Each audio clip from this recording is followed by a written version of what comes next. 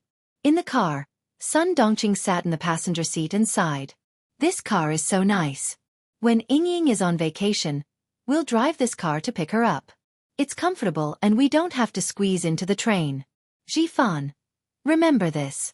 We'll use this car to pick Ying up every month." "Mom, this is a government car. Do you really think it's our family's car?" Yi Ying sat alone in the back. It was spacious and very comfortable. She put down the car window and the morning breeze blew in with the mist. It was indeed much more comfortable than squeezing into the train. Yi Zhifan looked at Yi Ying from the rearview mirror and praised her. "Ying, you've grown up. Remember what Dad said. When you get to number 1 middle school, you need to have your own circle. No matter what other people's identities are, you're all students. This identity is your biggest advantage. You don't have to suck up to them. You have to think of a way to make them want to stay away from you. Remember the names Dad told you last night. They're all bad students. They all got in because of their family's connections. You, on the other hand, are a top student. If you want to get along well with them, you have to start with your studies. Is there a need?" Yi Zhifan, who was preaching attentively, suddenly slammed on the brakes. Yi Ying, who was listening attentively, was caught off guard. Her whole body slammed into the back of the seat. Sun Dongqing, who was also caught off guard, was also thrown forward by the inertia of the brakes, and then fell back heavily. She was shocked and hurriedly said, "What are you doing? Why did you stop?" As they spoke, they stopped as well. The couple looked at the figure sitting on a rock at the entrance of the village about a meter away from the car. Sun Dongqing had already unbuckled her seatbelt. She pushed open the car door and rushed over aggressively. "Hey, you wretched girl. No wonder he didn't see anyone when he came back. He must have planned to get stuck in a traffic jam early in the morning. Let me tell you, there's no way." When the car stopped abruptly, Yi Qian naturally saw who was driving. When Sun Dongqing rushed over, she also got up from the rock. Yi Qian looked coldly at Sun Dongqing, who had nothing good to say. She lowered her eyebrows slightly and looked down at her. "The road is so wide. Just drive your car. What does it have to do with me if you stop? Auntie Sun, don't ask for trouble in front of me, okay?" At this moment, Sun Dongqing realized that Yi Qian, who had been calling her a wretched girl, had grown a lot taller after not seeing her for a summer break. She was now half a fist taller than her precious daughter. Yi Zhifan also got out of the car, followed by Yi Ying, who appeared victorious. Chapter 326. The father and daughter walked over together. Yi Ying was the first to speak with a smile. So it's sister. Why are you sitting here so early in the morning waiting for us? Mom, it's rare to see sister. Just give her something. 2 days ago, a beggar came to our house asking for rice and you gave him 50 cents out of kindness. You can't be too stingy with sister. Just give her 1 yuan. She was treating Yi Qian as a beggar who was easy to get rid of. Yi Qian glanced at Yi Ying, who was acting all high and mighty in front of him. He sneered and said indifferently, "You've done too many bad things. Even if you occasionally show kindness and accumulate some virtue, it's useless. Am I right, Mayor Yi?" "You damned girl, I." Sun Dongqing could tell that he was mocking her. She was instantly enraged and raised her hand to slap Yi Qian's face. She had just raised her hand when Yi Zhifan fiercely pressed it down. She heard him say in a low voice, "You've suffered so much at her hands. You still dare to mess around." Sun Dongqing suddenly remembered what had happened in the past. She immediately withdrew her hand from Yi Qian's hand. However, she was unwilling to give up and scolded, "I'm her aunt. I'm still her aunt. What, can't I teach a disobedient thing a lesson? Your daughter is here. You can teach her a lesson however you want. Also, Auntie Sun, don't try to claim kinship here. The next time you dare to reach out, you can see who's more powerful." Facing Yi Zhifan's family, Yi Qian would never be soft-hearted. He glanced at them coldly and stopped at Yi Ying. He said slowly with a faint smile, "You can see who's the one who's going to be taught a lesson." These words were full of threat. Yi Ying, who had a smug smile on her face, suddenly shivered. She asked in shock, "What do you want to do?" "What I want to do depends on what Auntie Sun wants to do." Yi Qian smiled coldly and looked at Sun Dongqing, who was scared by his words and didn't dare to speak. The coldness in her eyes was like 1,000 feet of snow, and only a frightening chill could be seen. Not to mention Sun Dongqing, even Yi Zhifan couldn't help but shiver. Frowning, Yi Zhifan said with a gloomy face, "Breaking the bones and connecting the tendons. Yi Qian, don't go overboard." "Am I going overboard?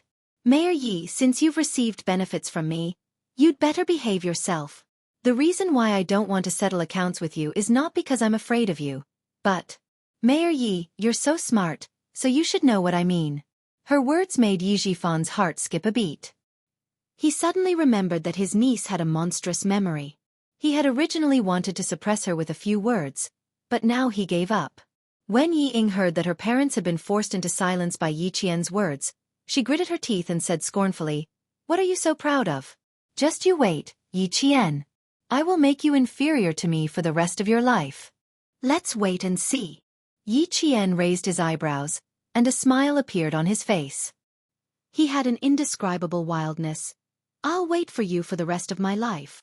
"Yi Ying, I've told you to wait. Just wait for me for the rest of your life. Someone who can't even get into the provincial first high school dares to compete with me. Ha, you overestimate yourself." When Yi Ying heard this, it was as if she had heard the funniest joke in the world. She giggled, "You've been inferior to me since the beginning, and now you want to compete with me? Dream on." Hearing this, Yi Zhifan saw Yi Qian's smile gradually deepen, as if there was an indescribable meaning behind it. He didn't stop him, and his eyebrows furrowed slightly. He then heard Yi Qian say calmly, "The school that you treat like a treasure is a school that I can do without. With it, it won't be the icing on the cake. Without it, I will still be me." Chapter 327. Yi Ying, you're still as ridiculous as ever. You've wasted Mayor Ye's painstaking efforts on you. After Yi Qian finished speaking, Yi Zhifan finally realized why her smile was so deep. To his daughter, the provincial first high school was a treasure, but to Yi Qian, it was a worthless place. This was the difference, the biggest difference. She could easily get it, but she could also easily give it up. But his daughter, Yi Ying, couldn't, because the provincial first high school was her goal. Yi Ying also reacted. Her delicate face instantly twisted, and she screamed, "Yi Qian, don't even think about surpassing me. Don't even think about it in this lifetime. Hurry up and take her to the car." Yi Zhifan clenched his jaw. He looked at Yi Qian's calm expression, then looked at his daughter's hysterical expression. It was clear who was stronger and who was weaker. After Sun Dongqing dragged Yi Ying into the car, the scheming Yi Zhifan sneered, "Yi Qian, you're still too inexperienced. If you want to compete with Yi Ying, you'll have to see if I agree." He originally wanted to threaten Yi Qian, but who knew that when he turned to get into the car, he heard a voice behind him that was deeper and colder than his own, with a hint of murderous intent. "Behave yourself, Mayor Yi. Don't provoke me." The voice was cold and murderous, instantly making Yi Zhifan's footsteps quicken. He turned his head and stared at the little girl who repeatedly threatened him, the mayor of a town. He saw that the smile on her face was still as calm as ever, and her posture was straight. She was clearly still a child, but she had an aura that made him tremble in fear. And her eyes were dark and cold. She wasn't joking. She was seriously warning him not to provoke her. On the way to the car, the gloomy Yi Zhifan's mind was still filled with this meaningful sentence. It was filled with a threat that only he could understand. She must know something. He turned his head and looked at his daughter, whose face was full of unwillingness, and said in a low voice, "Ying Ying, remember. You must keep that jade pendant well. Don't take it out for others to see." Sun Dongqing, who had always been taken advantage of by Yi Qian, got into the car with a straight face. At this moment, she was about to vent her anger on her husband. "You gave me a fake. Mom, can you keep your mouth shut?" Yi Ying, who was being dragged into the car, shouted, "If you didn't get out of the car, I would have been humiliated by Yi Qian, right? You don't have a brain, don't implicate me and me." Yi Zhifan, who was driving, was livid. It was not because of Sun Dongqing, but because of Yi Ying. He gripped the steering wheel tightly and shouted, "Yi Ying, who gave you the guts to scold your own mother?" Yi Yezi Ying Ying Ying Ying Yi and Ying Ying Ying Ying and Ying Ying. Yi Qian's mood was not affected at all. The boys from the same village arrived at 6:30 sharp. Compared to the boys' excitement, Yi Qian was much calmer. When the car drove onto the winding mountain road, Yi Qian's line of sight towards the village suddenly froze. She saw Uncle Jen standing at the entrance of the village where the children often played, waving his hand. Yi Qian's tears flowed down her face. She stretched her hand out of the car window and waved at Uncle General even though she knew that he was too far away to hear. Yi Qian still shouted, "Go back quickly, I'll come back to see you soon." Chapter 328. Number 1 Middle School was the best middle school in Anyang City. It was divided into junior high school and senior high school. For the people of Anyang City, being admitted to number 1 middle school senior high school was equivalent to being admitted to one of the top universities in the country. In addition, 6 students from number 1 middle school had been admitted to Hua University and Shi University, which made the school even more famous. It was also because of this that number 1 middle school's enrollment this year was so strict that it was almost harsh. Adhering to the principle of quality over quantity, many students who were originally studying at number 1 middle school did not get admitted to number 1 middle school. And those who did get admitted had to retake the exam and be assigned to different classes based on their grades. Yi Qian had been in the Tibetan area all this time, so he had no idea that number 1 middle school had caused a big commotion recently. Parents whose children were studying at number 1 middle school's junior high school but did not get admitted to number 1 middle school's senior high school all gathered at the school gate on the first day of school. They held up red banners to protest the unfairness of this enrollment. Is there any justice in this world? Is there any law? Our children are studying at number 1 middle school, but they are not allowed to go to high school. Protest, protest, protest against the school's completely inhumane enrollment. Being assigned to different classes based on grades is clearly harming the students. All of us parents are protesting. These parents were not the only ones causing trouble at the gate of number 1 middle school.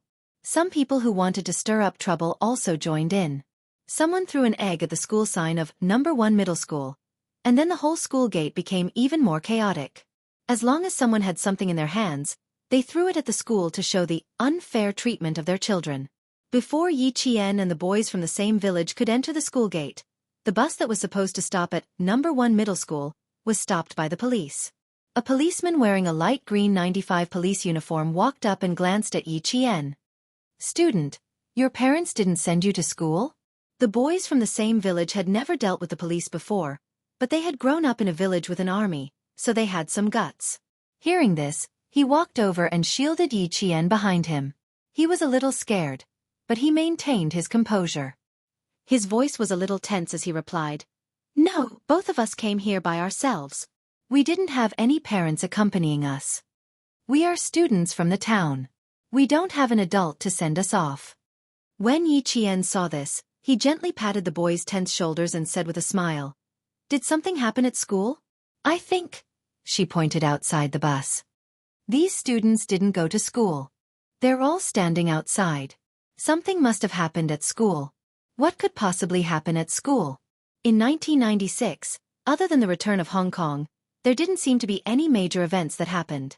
However, the internet was still not developed in 1996. If something big really happened, it was normal for her not to know. Usually, it was the parents who asked if something had happened at school. Now that a student took the initiative to ask him, the policeman who stopped the car smiled and said, "You're quite smart. No wonder you could get into number 1 middle school." "You?" As he said this, the policeman looked at Yi Qian. Why did he look a little familiar? Where did he see him? A criminal? Definitely not. But he did look familiar. He seemed to have seen him somewhere before. "Come on, student. Get off the bus with him. Remember to take your luggage." The policeman had an occupational disease and did not intend to let Yi Qian get off the bus just like that. Instead, he motioned for her and the boys from the same village to get off the bus with him. Chapter 329. The boy from the same village had the surname Zhang, and his name was Jingyi. Shuku village was a village with the surname Zhang, so there were quite a lot of people with the surname Zhang. When he saw that he still had to follow the police, he was still a high school student. No matter how brave he was still a young high school student. When he heard this, his legs went weak.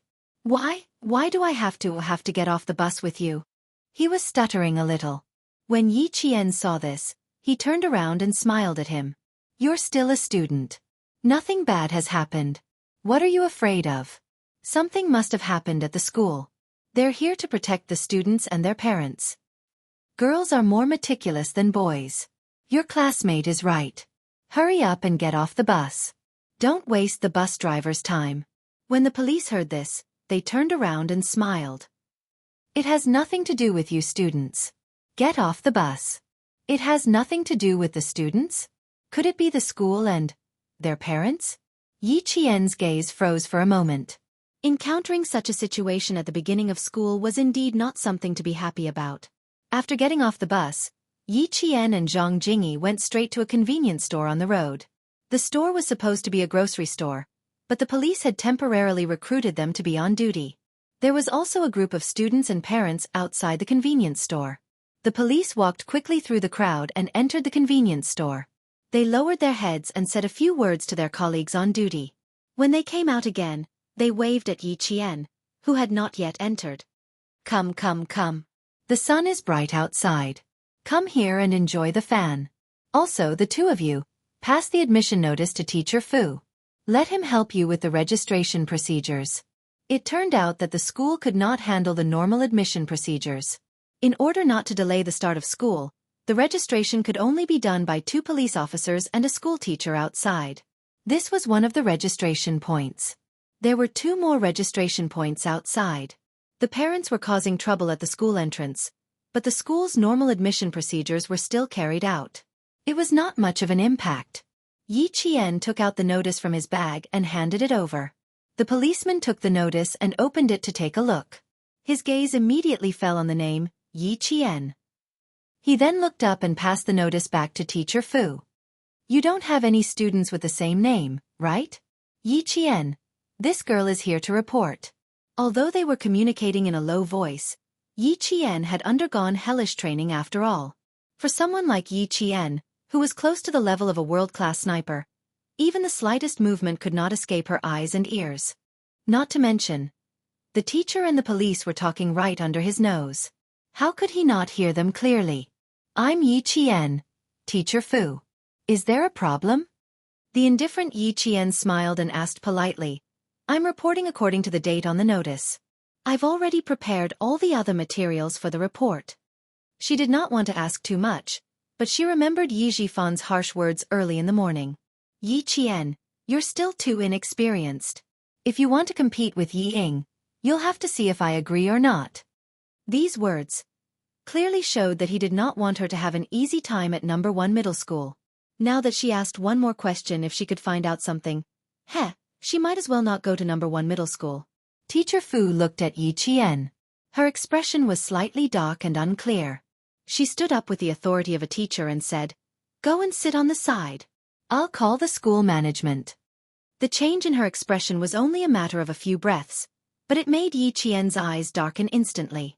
Based on the current situation, there was an 80% chance that he did something. Chapter 330. Especially when Teacher Fu took away her acceptance letter, Yi Qian instinctively took a few steps forward and blocked Teacher Fu's way with a smile. "Teacher, you should pass me the acceptance letter. You can help me with the process after you finish your call." Zhang Jingyi was dumbfounded. Yi Qian had guts. She was really brave. She even dared to block the way of a teacher. "Yi Qian, you." He didn't know what to say. He only felt that the atmosphere was a little strange, so he subconsciously called out. Then he went silent. The students and parents outside didn't notice anything strange. They were still squeezing in front of other teachers to complete the process. The police officer who brought Yi Qian in was also a little confused, but he knew the importance of an acceptance letter to a student. He smiled and said, "Teacher Fu, go ahead. I'll take the acceptance letter and let my colleague register it." "No, you don't have to register it for now.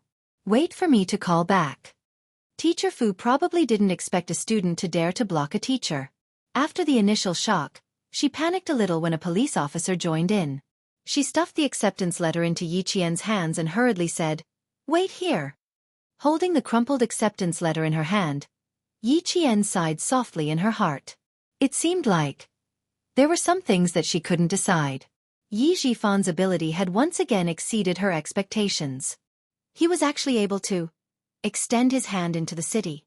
In her previous life, Yi Zhifan was a successful government official. He was promoted to the position of deputy governor. If he wasn't capable, how could he become the deputy governor of a province? Moreover, Grandpa Zhen repeatedly reminded her not to go against Yi Zhifan. She only needed to give him a proper warning. It was clear that Grandpa Zhen also knew about Yi Zhifan's ability. If you don't listen to your elders, you will suffer. Yi Qian was glad that she hadn't fallen out with Yi Zhifan to the point where they would be at each other's throats when they met. Number 1 middle school. She definitely couldn't stay.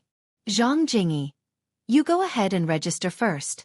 We were so focused on rushing to school that we didn't even call home. I'll go out and make a call first." After Yi Qian made up his mind, he completely gave up on the idea of studying at number 1 middle school. He then said to the policeman who was still confused, "Hello, I'm going out for a while. I'll be back later." Although the police officers didn't understand what was going on, they had a vague feeling that something was wrong. They didn't stop Yi Qian.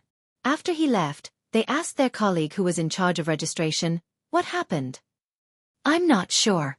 A person who looked like the head of the school came over at around 9 o'clock. He said that if he saw a new student named Yi Qian registering, he told us not to worry. He said that there were some problems with her exam. The police officer in charge of the registration didn't know what happened either. He shook his head and said, "The school's matters are not something we can figure out. Everyone had their own duties. If it weren't for the parents protesting against the school today, these civilian police officers wouldn't have been able to register the students for the school." The police officer who brought Yi Qian over frowned. "There's such a thing? How could they send the notice if there were problems with the exam? Hey, don't you think that girl just now looked a little familiar? She's the girl that Sister Zhang mentioned before. She's very good. She represented the country in the Australian Mathematical Olympiad. She's the only Chinese student, Yi Qian. Of course you'd recognize her. We've all seen her in the newspapers. She's quite a good student. How could she have problems with the exam?" Chapter 331. While the two policemen were discussing in low voices, Yi Qian ran to a supermarket in front of them and called Principal Chen. "Uncle Chen, I'm afraid I won't be able to study at number 1 middle school. Yi Zhifan has reached out to number 1 middle school, and there's a problem with the registration process. Tell me more details." Today was also the first day of school in Fujian town, so Principal Chen was very busy. However, when he received Yi Qian's call, His expression turned cold, and he put all his work aside. Don't worry. Tell me slowly. Yi Qian told him about his temporary guesses one by one. He chuckled and said, No wonder Yi Zhifan said those harsh words to me this morning, saying that I can't compare to Yi Ying. It turns out that he's been waiting for me for a long time. Since he had frequent contacts with the city's leaders, it was indeed possible for him to reach out and tamper with her enrollment. His hands are indeed long. Girl, you should continue with the registration process and find out what's going on and what they're trying to do. Also, I'll call the leaders of No. 1 Middle School and report your enrollment first. Principal Chen still didn't know that Yi Qian wasn't even considering No. 1 Middle School. As he spoke, he took out his phone book and looked for the leaders of No. 1 Middle School. Yi Qian pondered for a moment, then pursed his lips and said, Uncle Chen, since Yi Zhifan is forcing me to not be able to study peacefully, I don't plan on letting Yi Ying be peacefully anymore. Don't call the leaders of No. 1 Middle School. If they've tacitly agreed to this, then it's useless even if you call them. Are you sure? Principal Chen had always respected Yi Qian's decisions. He said in a low voice, If you miss this registration, you might not even have the chance to attend high school this year. Her words were meant to remind Yi Qian to reconsider, but who knew that when Yi Qian, who was frowning slightly, heard her words, a light flashed across his eyes. His dark eyes suddenly shone like stars. If I don't study this year, next year, I'll retake the exam and directly enter year 2. What do you think? There was silence on the other end of the line. After at least 3 minutes of silence, Principal Chen laughed out loud. Little Jian, do you know what you look like? In the northern underworld, there is a fish named Kuan. The Kuan was so huge that no one knew how many thousands of miles it was. It transformed into a bird, and its name was Peng. The rock's back was thousands of miles long. It flew in anger, and its wings were like the clouds in the sky. You are this Kuan. In the future, you will be the Peng that hits 3,000 miles in the water and flies 90,000 miles in the air. I don't have any objections. As long as you think you have the ability to train while completing high school, I don't have any objections even if you take 2 years off from school. His deep, powerful and kind laughter rang out. Yi Qian also laughed along. With the support of an elder, she had the right to be willful. After laughing, Yi Qian's expression gradually became more serious. Although her clear voice was soft, it was sonorous and powerful. In 1 year, I won't be worse than them. I definitely won't. Taking a year off from school was indeed not a difficult thing for her. Don't call first. Wait for me to confirm things on my end, then I'll come back and tell you. In any case, I have to let some people know that the things they do are not a threat to me at all. With someone supporting her, Yi Qian's voice became lighter. If they want to control me academically, they can dream on. By they, she was naturally referring to Yi Zhifan. After hanging up the phone, Yi Qian returned to the small store. At this time, she saw a middle-aged man wearing a shirt, a bow tie, and a pair of glasses.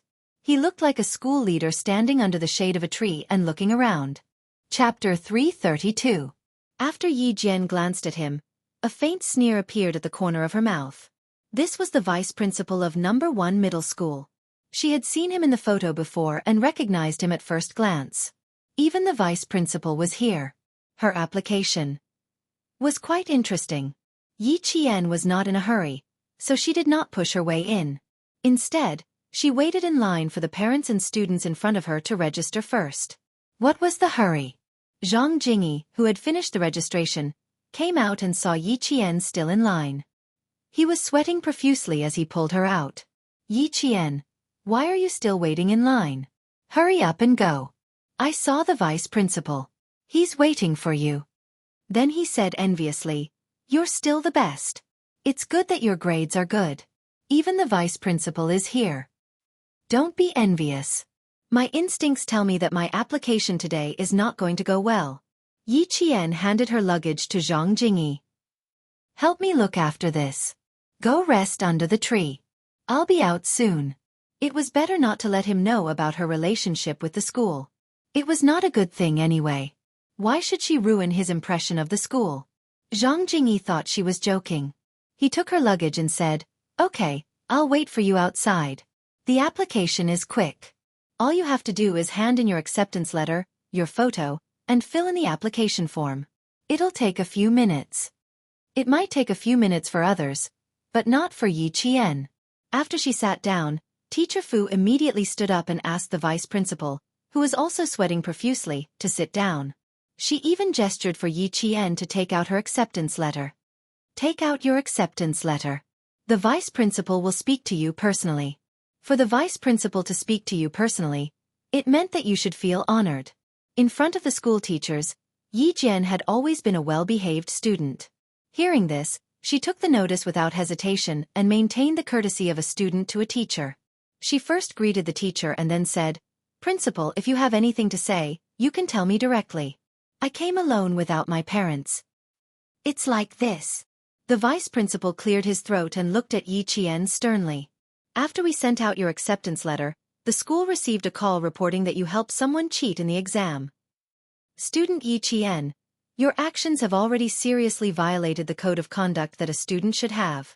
Through our investigation, combined with the descriptions of several students who were around your seat at the time, we can completely confirm that you have indeed violated the exam rules.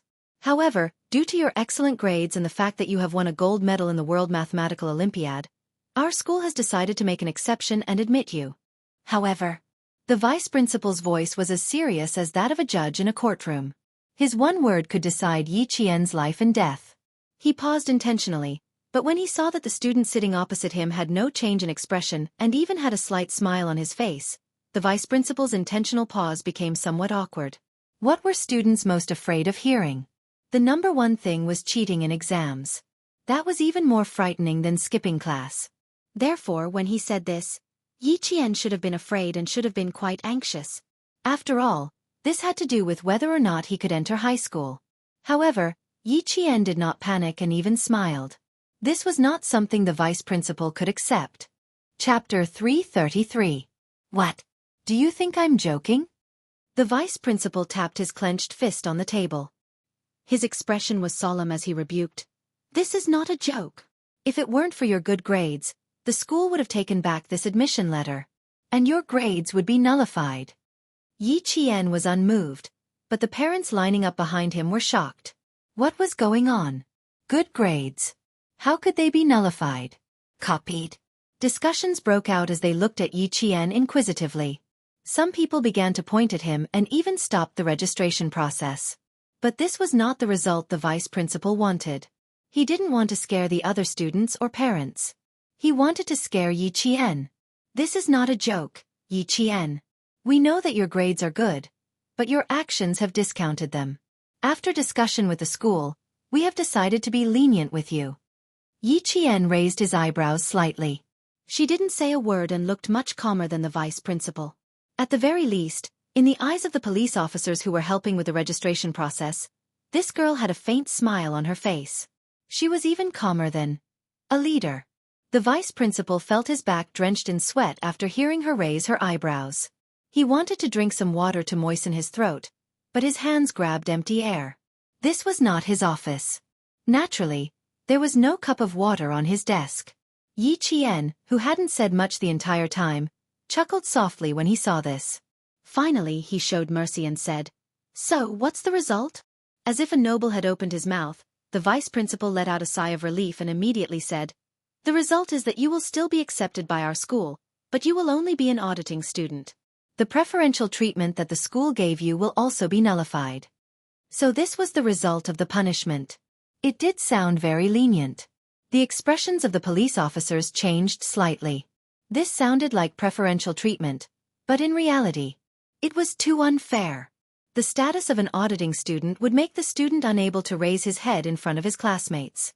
The school's method of punishment was worse than directly rejecting the student. Their gazes fell on Yi Qian. Now it was up to this student to see what he thought. If he wanted to stay and study, he could only accept it.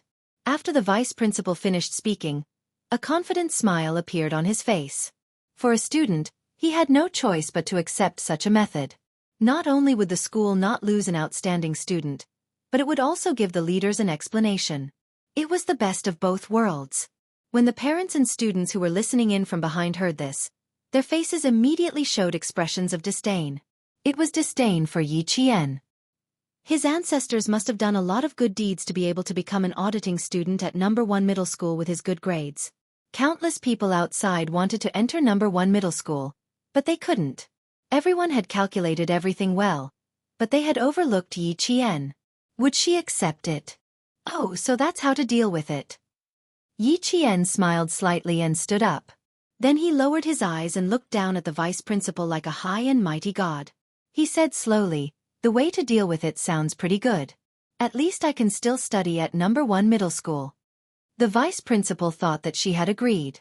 When he heard this, he immediately said, "That's right. This is the biggest exception that the school can make for you.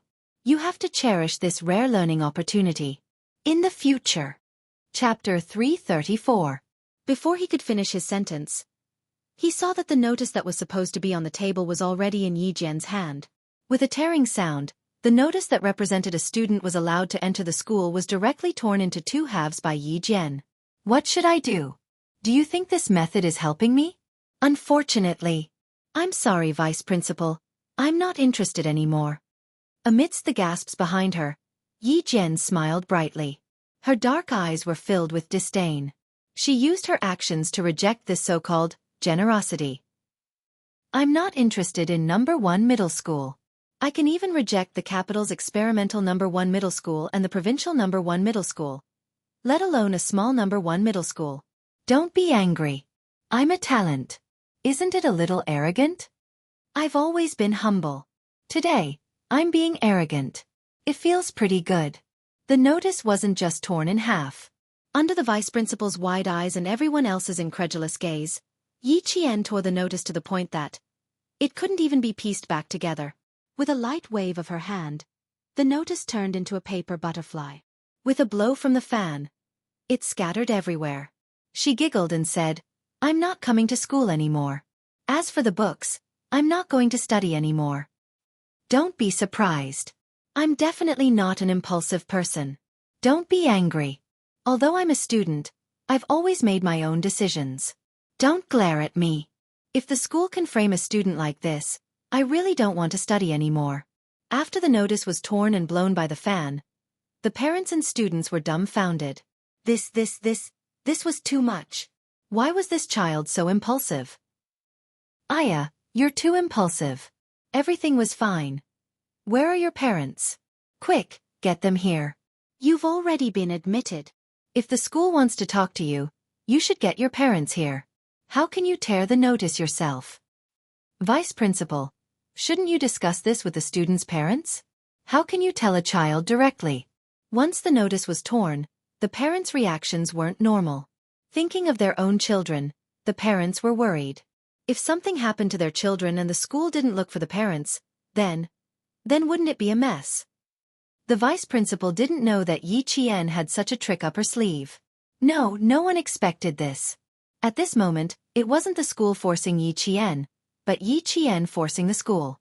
Yi Jian didn't care so much. She smiled and said calmly in the midst of the discussion, "In the exam, they said that I was copied by other students. Vice Principal, why don't you call all the students around me to come here? Zhou Yong, Lu Yang, dying, and in Jiao Jiao of dying. And dying middle school. And Jiao Jiao."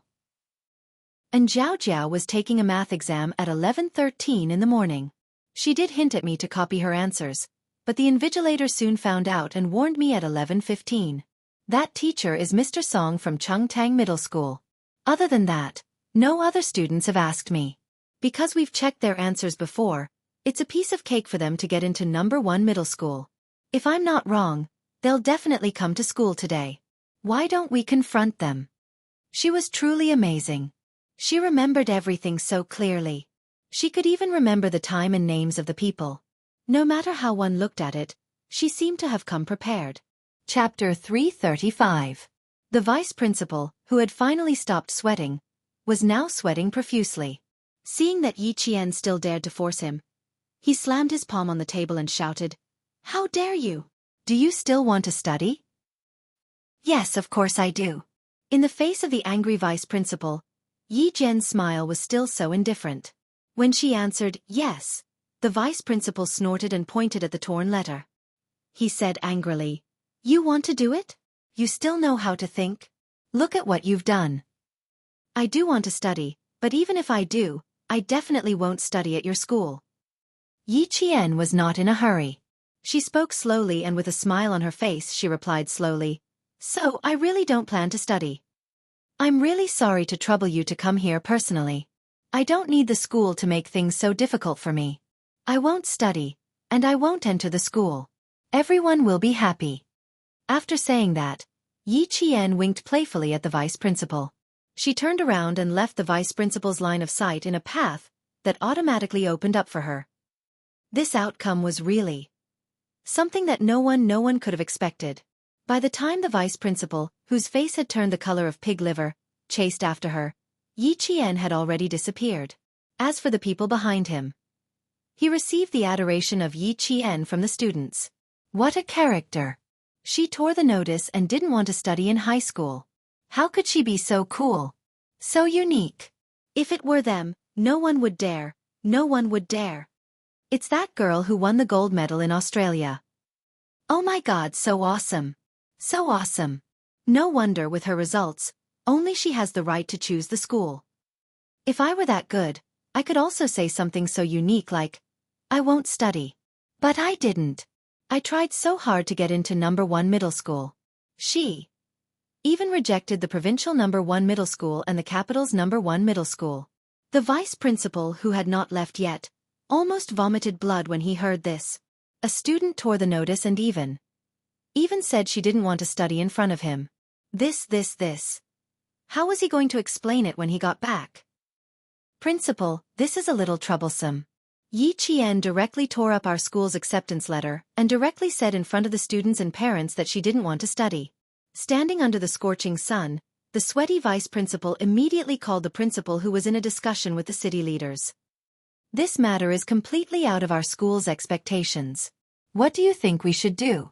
The principal of number 1 middle school was already very busy at this time.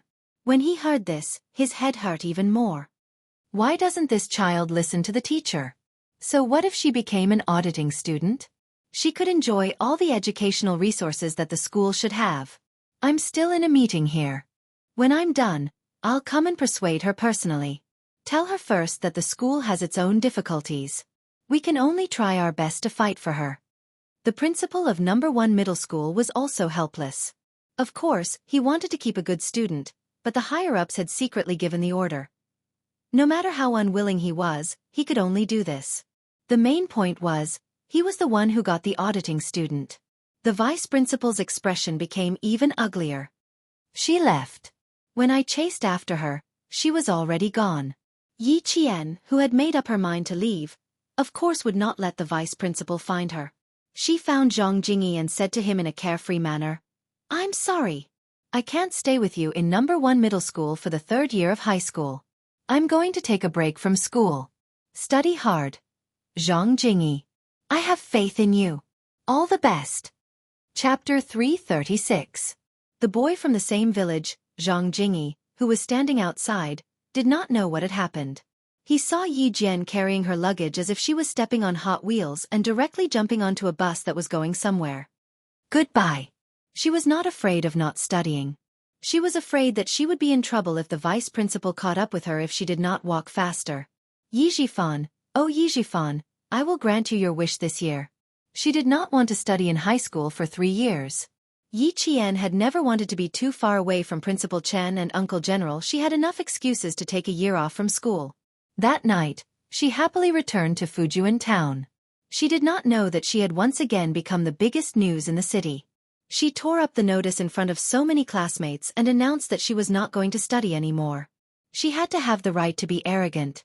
Coincidentally, Yi Qian had the right to be arrogant again. In an instant, the entire Anyang city was in an uproar because of Yi Qian. Number 1 middle school, which was already at the center of the storm, was once again suppressed by public opinion. When Secretary Wu found out about this, he smashed 3 cups and even broke a chair in his office. Corruption.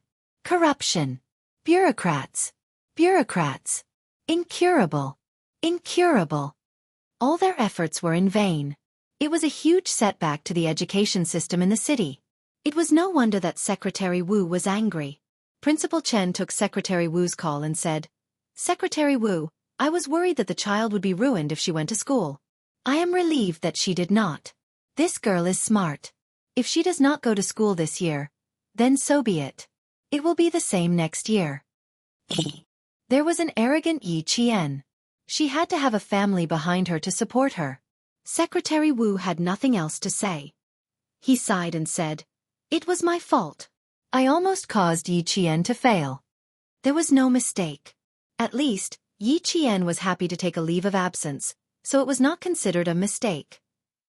Secretary Wu was not the only one who called. The next day, Principal Chen received a call from Principal Chao of Provincial First High School. The moment he opened his mouth, the principal questioned, "Old Chen, what the hell is going on? Did number 1 middle school have an explanation? He even forced a good student to drop out of school?" He tore up the notice on the spot. There must be an explanation for this.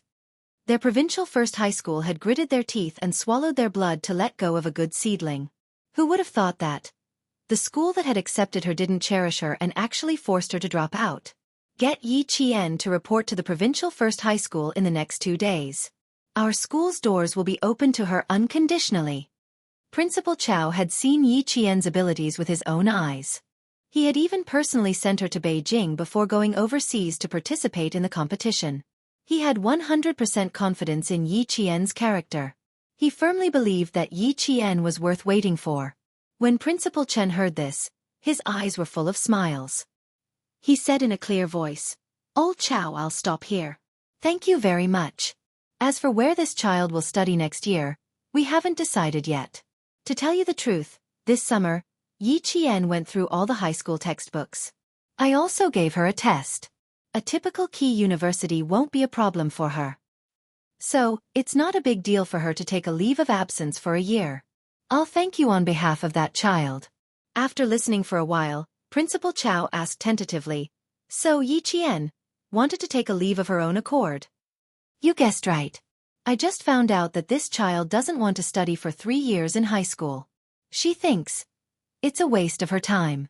As for me, I support her."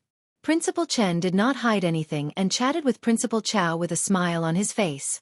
After hanging up the phone, Principal Chao leisurely took a sip of herbal tea. TSK, TSK, TSK. On such a hot day, a sip of herbal tea is really cooling and comfortable. Chapter 337.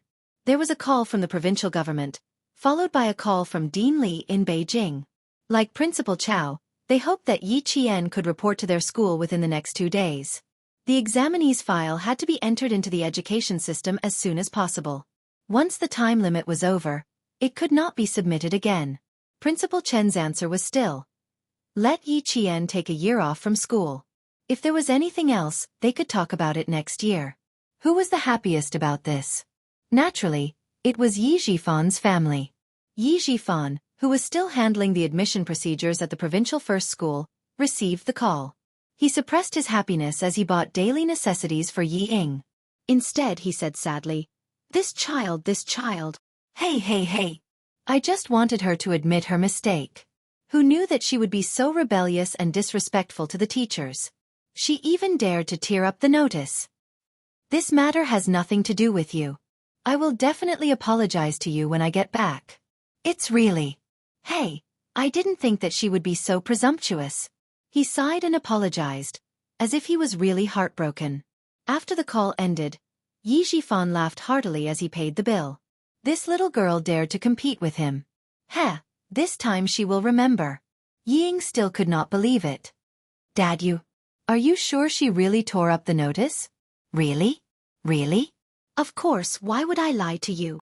Yi Xiaofan placed the toothpaste and toothbrush on the table and said to his overjoyed daughter, Ying, Yi Qian was never your opponent. You don't have to treat her as your opponent. Do you see that? I usually don't do anything. Once I do, I will directly destroy her future. Remember, Ying, if you don't do anything, you must plan. If you plan before you act, that is the best plan. You were the only one who suffered losses in the past. His words were much more profound than Sun Dongqing's. It also made Yi Ying more convinced. Yi Ying was so happy that her entire face was flushed red. She said excitedly, I know. I will listen to you, Dad.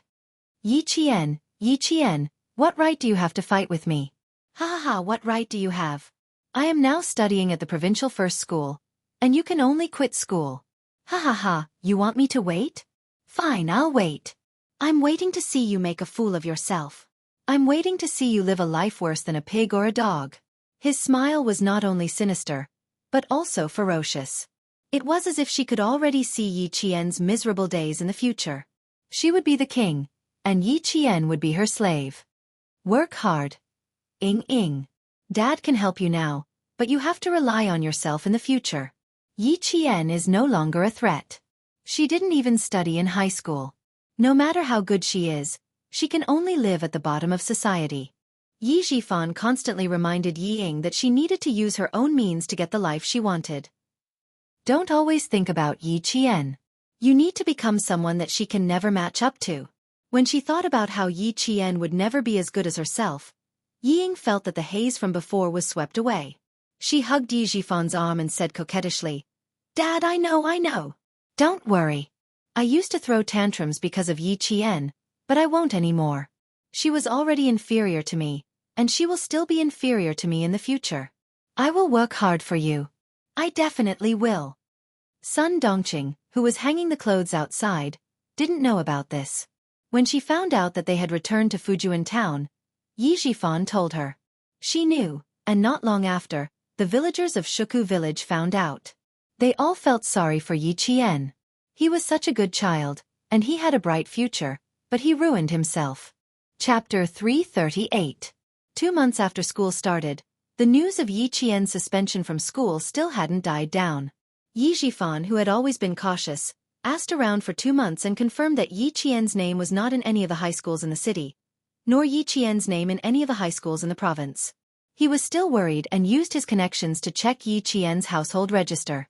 It was only when he found out that Yi Qian was still in Fujian town that he truly felt relieved. Yi Qian didn't repeat his studies, nor did he enter any of the high schools. It was as if he had completely disappeared.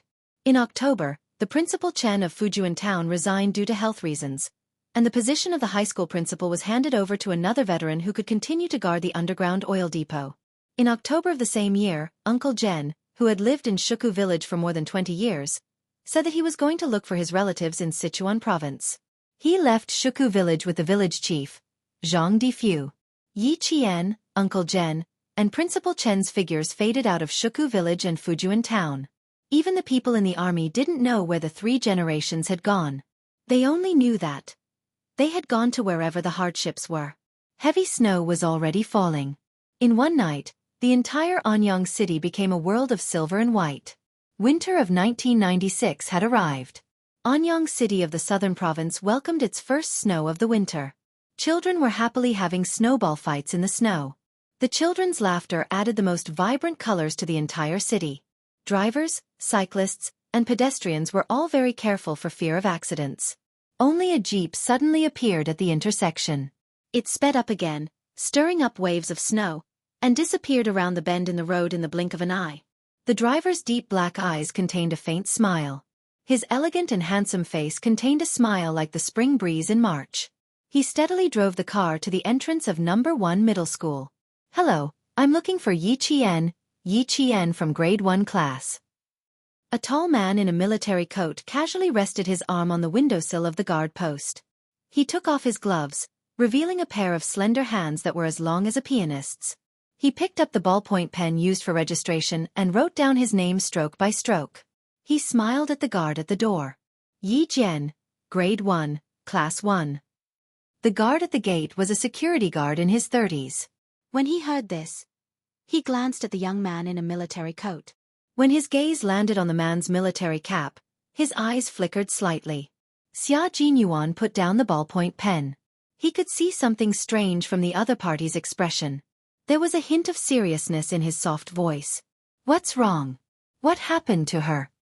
"Comrade, this Yi Jian." The guard opened his mouth awkwardly. After thinking for a while, he lowered his voice as if he was afraid that someone would overhear him. "She didn't come to our school. Why don't you go outside and ask around? Ask around at the small store in front. I'm just a security guard. There are some things that I can't say." If you ask someone else, they will know. She didn't come to school?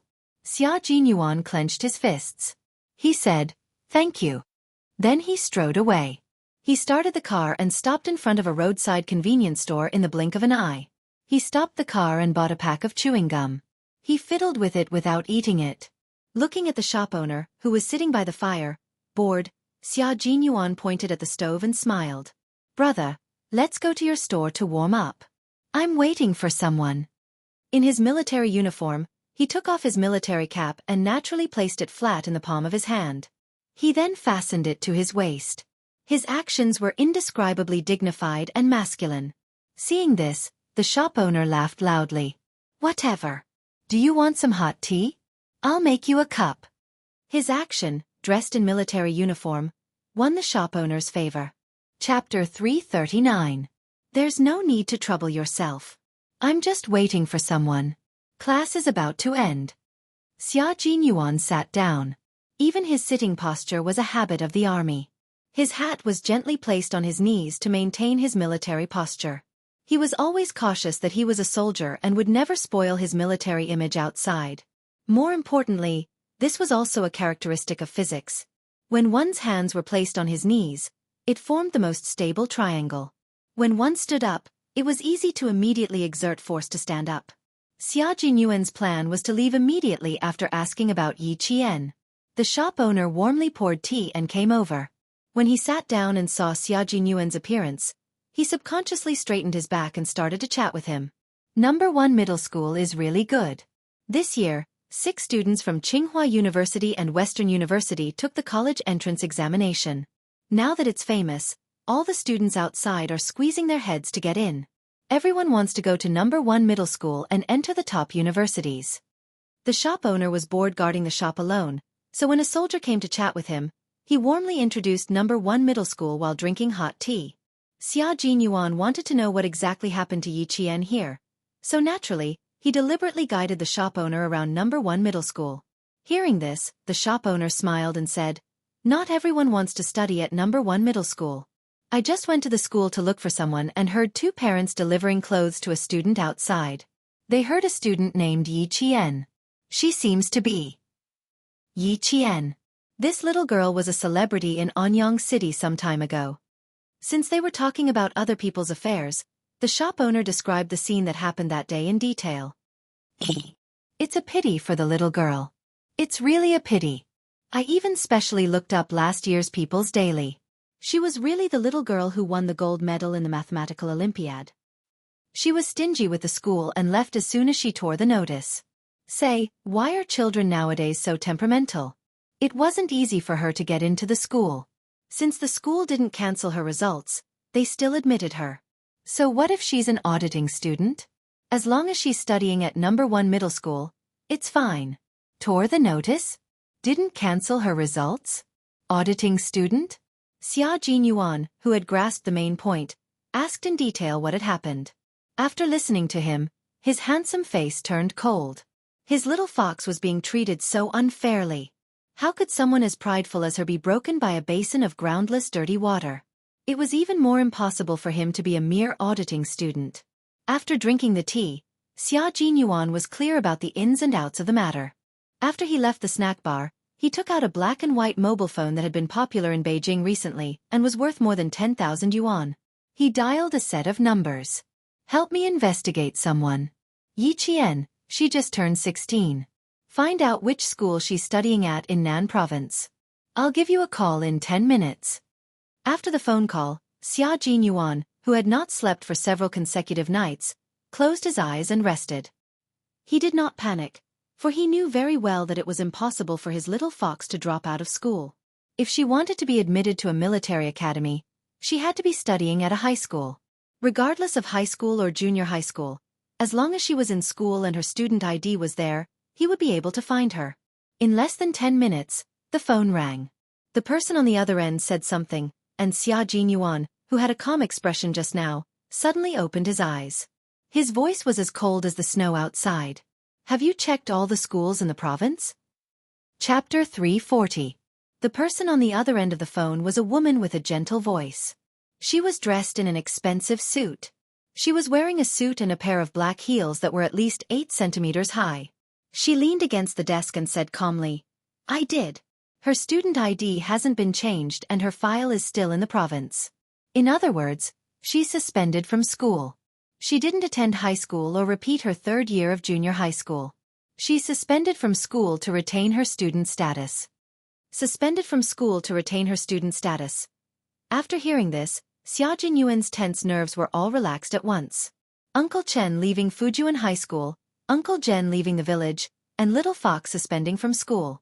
All of this made sense. The 2 old revolutionaries didn't take any action and left immediately. This meant that they supported Yi Qian's suspension.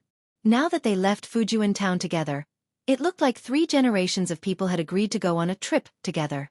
His thin lips curled into a smile. She was really daring. She could even do something like taking a leave of absence. Little Fox, what medicine are you selling in your gourd?" With Uncle Chen's abilities, weapons, Little Fox, and Uncle Jen, the 3 generations of people wouldn't have to worry about anything. He bet that she would only suspend from school for a year. After a year, his Little Fox would definitely return. "Help me investigate what happened with Yi Qian. Just investigate Yi Xiaofan. There's no need to investigate anyone else."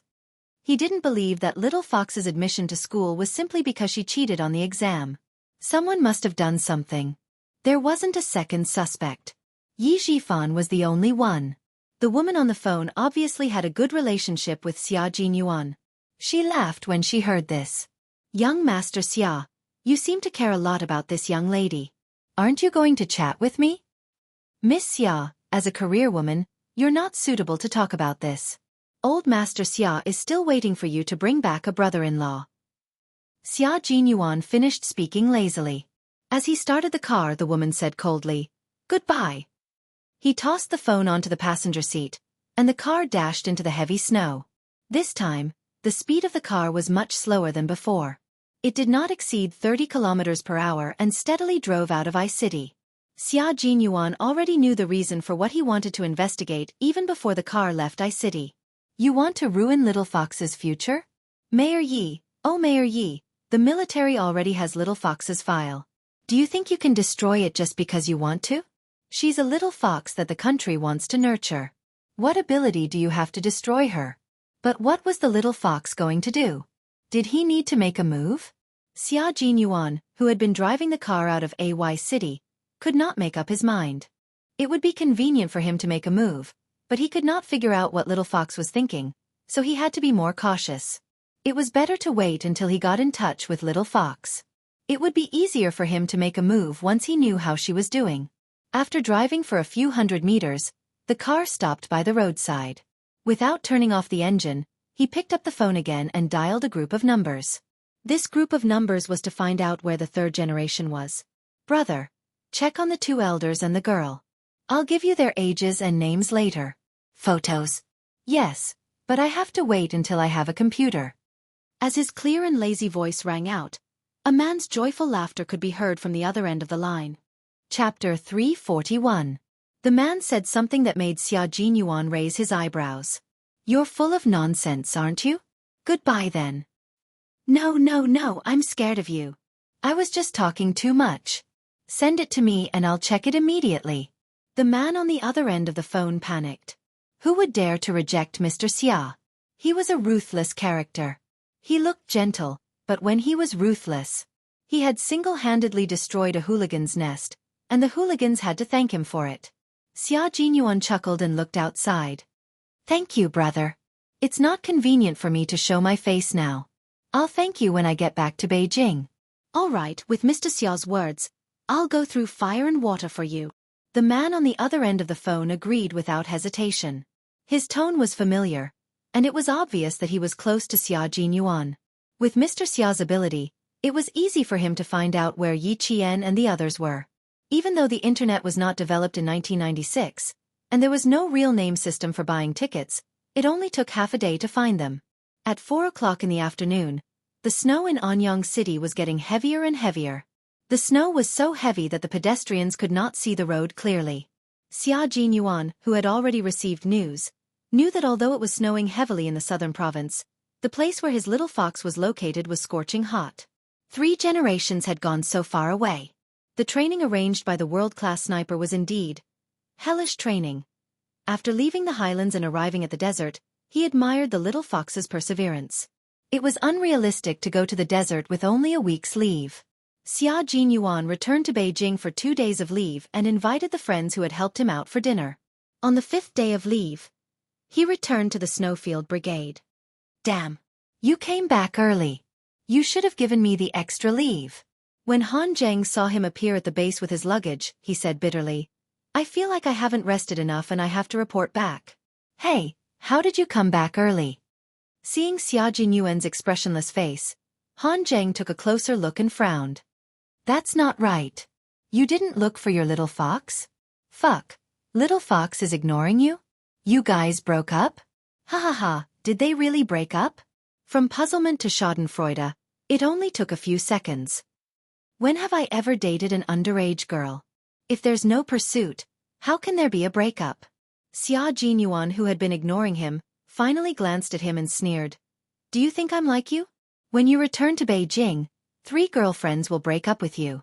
Young Master Han, the news about you has spread all over the capital. Fuck. Who the fuck is spouting nonsense and ruining my reputation? What do you mean by breaking up with me? I'm the one who doesn't want them. Han Zheng's face was a little pale, especially when he heard Xia Jinyuan's chuckle. His self-esteem took a big hit, and he jumped up to explain, Damn it, I've always been the one to dump people. When have you ever seen me being dumped by a woman? Xia Jinyuan chuckled at Han Zheng's explanation. He didn't care about this kind of thing. Before he returned to the dormitory, J5, who was dressed in a training uniform, walked towards him. You're back at the right time. There's an important meeting at 7 p.m. Someone from the top is here. A big shot. The mission is A level in hearts. A level in hearts represented a mission within the country. Okay. Xia Jinyuan looked at the time. There were still 46 minutes to 7 p.m., which was just enough time to check the map. Chapter 342. After putting away the luggage, Xia Jinyuan took out a map and looked at it carefully. They were looking at military maps, which were very detailed and accurate. He ran his finger across the map, took out a pen, and wrote down a few places Yi Qian might go next month. Hey, you know a little? So fast. Who told you? G3 asked from behind him, took out a pen from the desk, and ran it across the map. This is a flight mission. We will depart from Machati at 77 degrees 28, minus 79 degrees 05, east longitude and 38 degrees 25, minus 39 degrees 22, north latitude. We will cross the entire Taklamakan Desert and arrive at Ruoqiang at 86 degrees 45, minus 93 degrees 45, east longitude and 36 to 41 degrees 23, north latitude. As for the specific aircraft type, it is top secret. Choosing a desert was like choosing Area 51 in the United States. There was nothing but secrets. Xia Jinyuan picked up the map, slowly turned to look at G3, and raised his eyebrows slightly. G3, I was wondering why you immediately dragged us to flight training before we came down from the plateau. So you were waiting for us here. Don't look at me like that. I just found out too. The Snowfield Brigade is always at the forefront. You should have known on the day you joined that we take priority in everything. G3 smiled, his low voice full of pride. Let's have a meeting. We will depart in 3 days. All the soldiers of the Snowfield Brigade were all-rounders. They had to be trained in fighter jets, tanks, and even naval combat. Be loyal to the motherland, surpass yourself, challenge your limits, and win every battle. This was the Snowfield Brigade's slogan. At 7 o'clock, the Snowfield Brigade's 2 teams had a meeting. It was not held in an outside conference room, but in an underground conference room. They turned on electromagnetic shielding and tracked the radio waves of unknown origin to prevent the meeting from being eavesdropped. Xia Jinyuan's gaze was cast on the screen. He watched as the red laser light swept across the sky and the flight path that the fighter jet had to pass through. His thin lips were already smiling slightly. He and his little fox were really fated to meet in the same place even though they were thousands of miles apart. 3 days later, when Xia Jinyuan set off, Yi Qian was lying on the sand that was scorched by the sun. The endless yellow sand was the only scenery she had seen in the past month. Other than the flying yellow sand, she would occasionally see cactus in the desert. She was now in the Taklamakan Desert, and it was the golden season to cross the desert. What she needed was not to cross the desert, but to train here. Just as Principal Chen had said, he had brought her across the plateau, desert, plains, and across forests. Now, they were undergoing desert training. They did not have a fixed time, but they could leave when they wanted to leave. The beautiful golden scenery of the poplar leaves did not enter Yi Jian's eyes. In her eyes, she was sniping Headmaster Chen, who was hiding in a golden world. The sound of a camel ringing a bell came from the sand dune. Yi Jian looked ahead through the scope and saw a group of desert explorers carrying backpacks. They climbed over the sand dune and slowly walked towards them. Hatian He. Their target was Hatian He, who was behind her. The Hatian River was one of the three main sources of the Darim River in China. It originated from the Kunlun Mountains and the Karakoram Mountains, flowed north into the Darim Basin, passed through the Taklamakan Desert, and joined the Darim River. Yi Qian began to wriggle in the yellow sand with her body. She did not get up. If she got up to avoid these travelers, Principal Chen, who was in hiding, would not hesitate to shoot. Chapter 343. Yi Qian's body wriggled like a snake, and soon, a human hole appeared. She then used her arm to rub against the sand. As the layers of sand covered her, Yi Qian's entire body was hidden under the yellow sand. Her gun was also hidden under the sand under the protective cover. Not a single foreign object could enter the gun, not even a grain of sand the size of salt. Protecting the sniper rifle in her hand was also protecting her own life. Soon, the group of 12 people walked past one by one under Yi Qian's nose.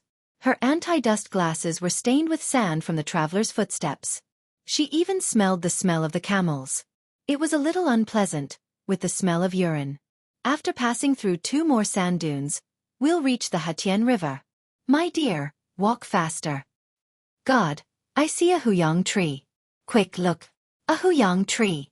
A huyang tree whose leaves are like gold. This was a group of foreign travelers. They had passes that allowed them to enter China, so their identities were travelers. Yi Qian held her breath and didn't move until she finally couldn't hear their footsteps anymore. Then she slowly revealed her body from the sand dunes. They were also the only travelers that Yi Qian had seen in the dozens of days that she had been here. It was as if they had suddenly broken the silence of the entire desert, breaking the cold isolation of the world, and instantly pulled her back into the crowd. If it weren't for the special circumstances, she thought that she would have rushed forward to give them a warm hug and welcome their arrival. Being happy was only a matter of time. Soon, hiding, moving forward, hiding, moving forward. The same thing happened again.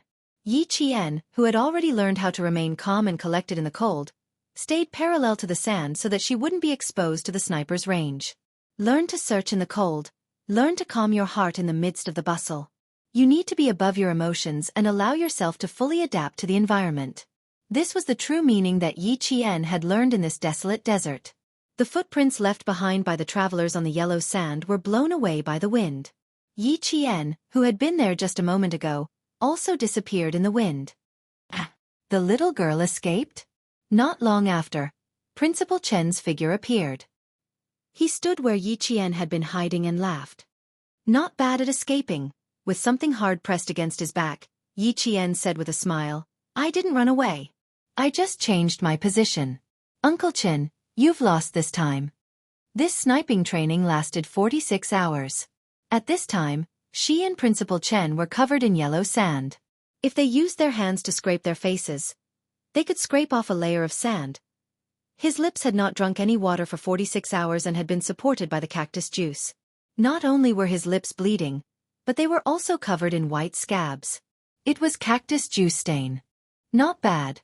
46 hours. It's 5 hours earlier than before. You've made some progress, girl.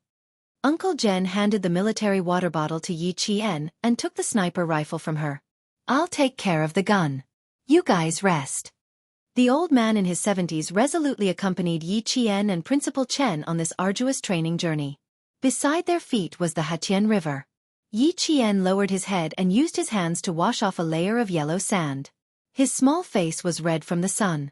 He said to Principal Chen, Uncle Chen, you rest for the endurance test tomorrow. I'll be fine by myself. No matter where they were, Yi Qian had to carry out the endurance test. Crawling backward, navigating obstacles, fully armed stealth, completing a 2,000-meter race in a fixed time, and so on. Yi Qian had to carry out all of these endurance tests. Chapter 344. There was no time to rest. It had to be done in one go. Yi Qian was worried about Principal Chen's stamina, so he proposed to do it alone at night. You want to try it alone? After washing his face, Principal Chen smiled as he looked at Yi Qian, who was as tenacious as a vine growing on a cliff. He used his stable roots to dig into the crevices of the rock step by step. His gaze was kind as he asked, "You plan to do it alone at night?" Yi Qian knew there was hope.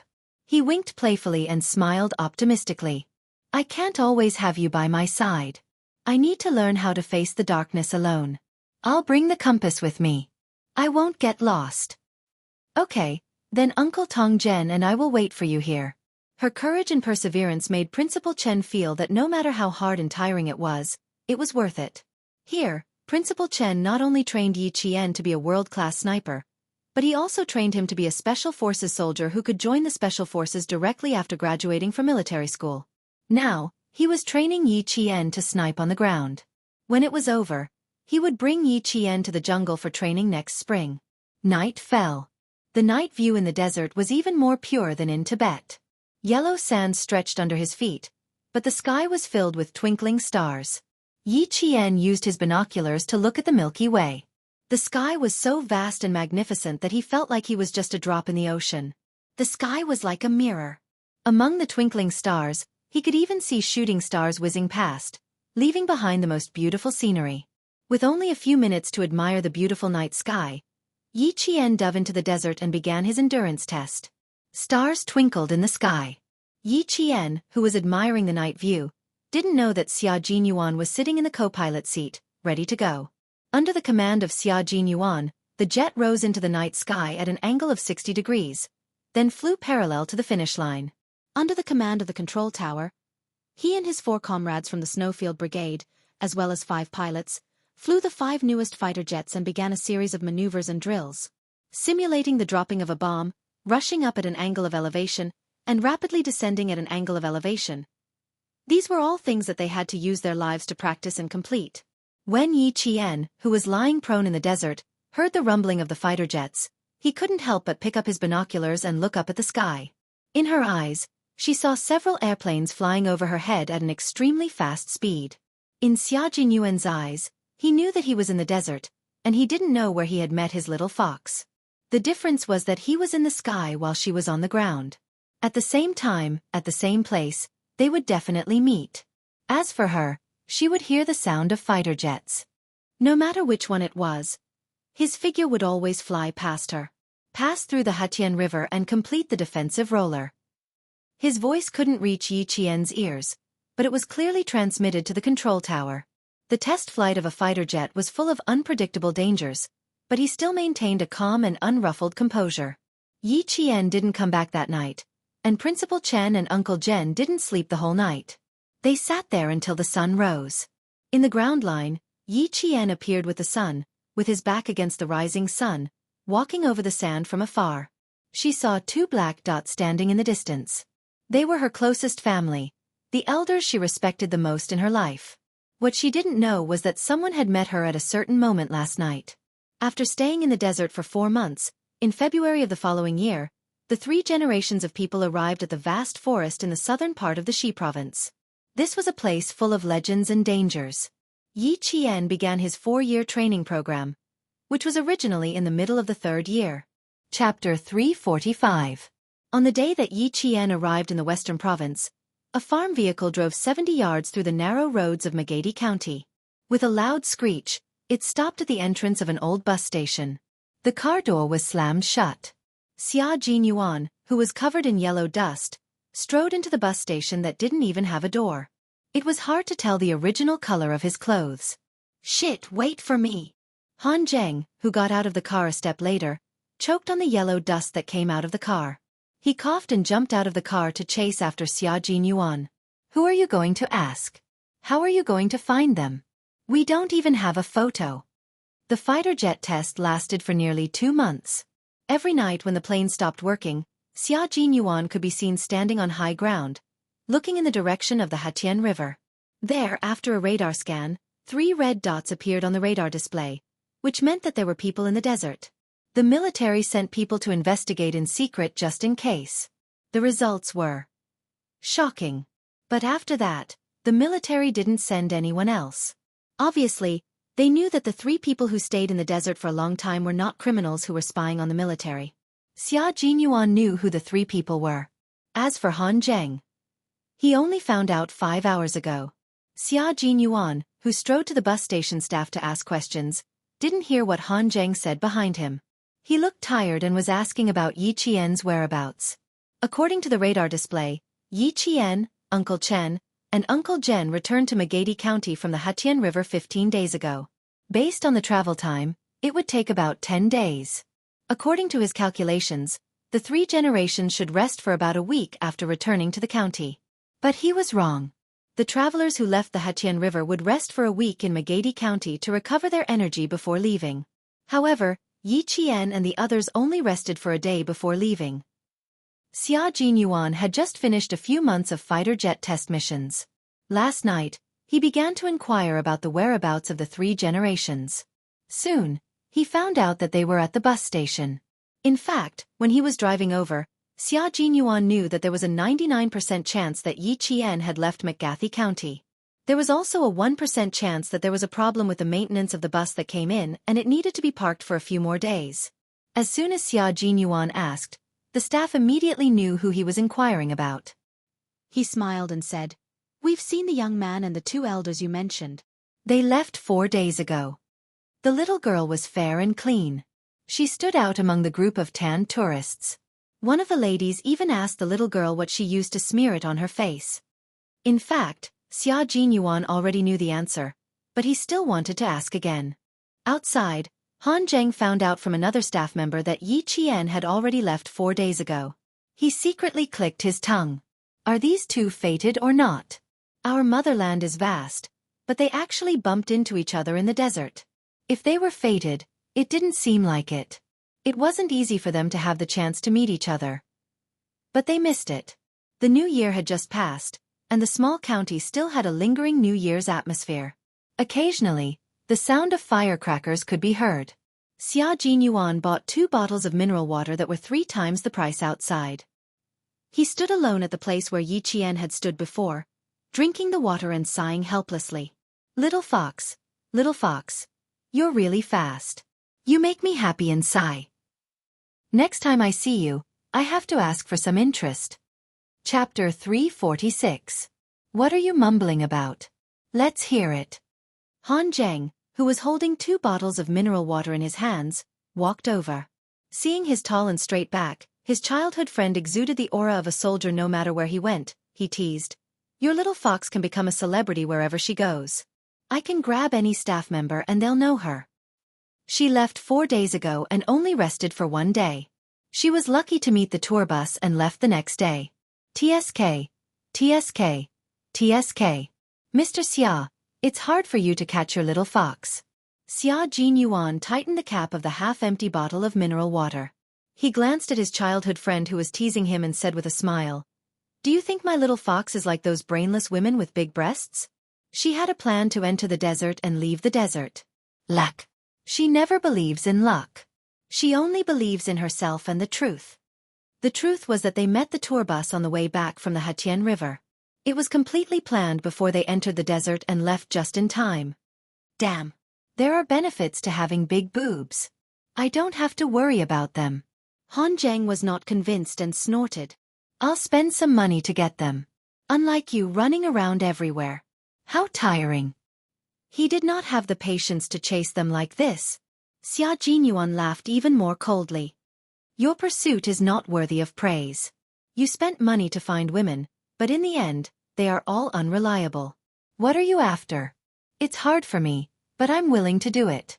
Finding a girlfriend who can fight side by side with you is like finding a soulmate. It's the highest level of love between 2 people. People like you who spend money to find big boobs will never know what it means to be connected. You're destined to be single for the rest of your life. You want to feel superior in front of Xia Jinyuan? TSK, the word blow will make you want to cry. Han Zheng, who had been unable to gain the upper hand every single time, received a blow from his childhood friend. He was so angry that the mineral water bottle in his hand cracked. He gritted his teeth and said, "You don't even know where he is, and you're talking about telepathy with me." Puh. Han Zheng, who did not admit defeat, was thinking differently. He could not deny that Xia Jinyuan's words did shock him. The women that he had spent money to find were all useless in the end, but the women that he had painstakingly pursued were able to fight side by side with him. No matter how he looked at it, he felt envious. Xia Jinyuan smiled as he walked past Han Zheng, who seemed to be deep in thought, and left with graceful steps. He did regret not being able to see the little fox, but that did not affect his mood. In the great mountains and rivers of the motherland, he and she had left their footprints in the same place at different times. Although they had never met, it was still perfect. The faint sound of firecrackers could be heard again. Xia Jinyuan raised his wrist and looked at the date on his watch. It was the 21st day of the first lunar month, the 6th day of the second lunar month. He and Little Fox had spent the spring festival in the same place. It felt pretty good. Then he jumped into the car and shouted at Han Zheng, who had yet to walk over, "We'll roast a whole lamb tonight. If we don't leave now, are you sure these few wolves will leave a lamb leg for us?" After standing still for a second, Han Zheng slapped his forehead and ran faster. "I almost forgot. Where's the lamb leg? It would be nice to have lamb hooves to eat if he went back late. Hurry, hurry, hurry, let's go. We've been flying for 60 to 70 days, and I still have to control my weight.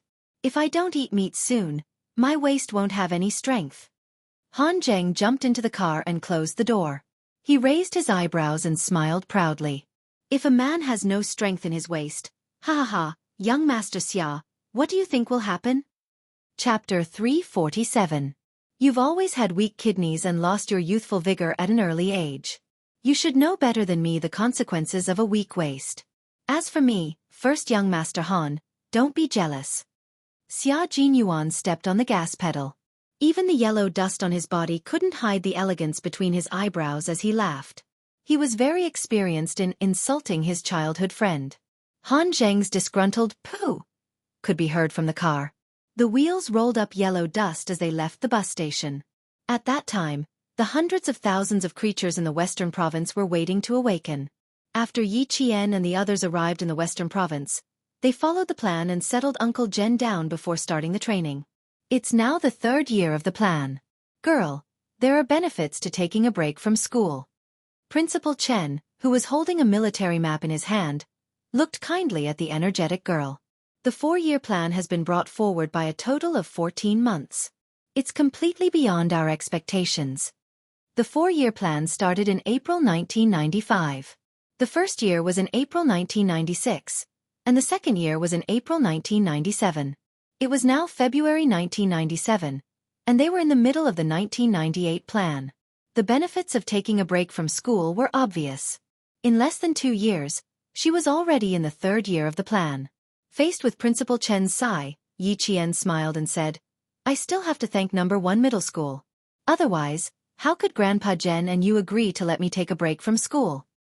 "Clever girl. Just as you wish." Principal Chen laughed. This girl was actually quite clever. "Come, let's talk about the training this time."